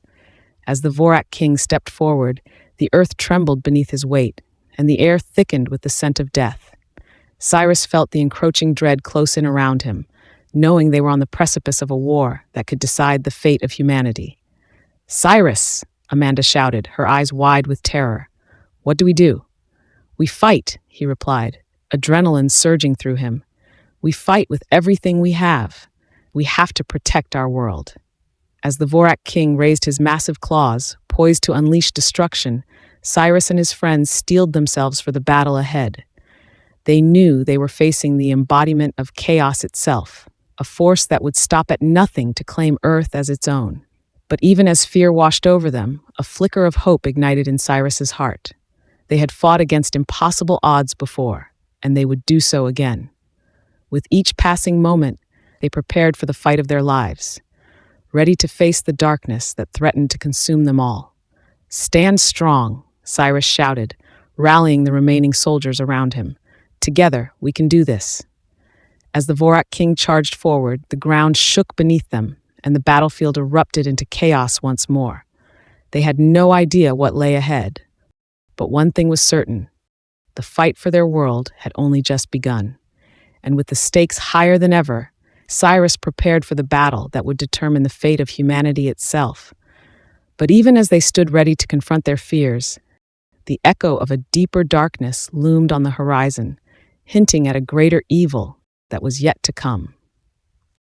Thank you for joining us on this dark and thrilling journey through the heart of terror and despair. Your unwavering courage to face these chilling tales only fuels our resolve to share the horrors that lurk in the shadows. As the battle rages on and the fate of humanity hangs in the balance, we invite you to brace yourself for the final part of this epic saga. Prepare to confront the unimaginable as we delve deeper into the abyss. Stay tuned, for the end is only the beginning of a new terror yet to unfold. Until next time, may your dreams be haunted by the echoes of our tale.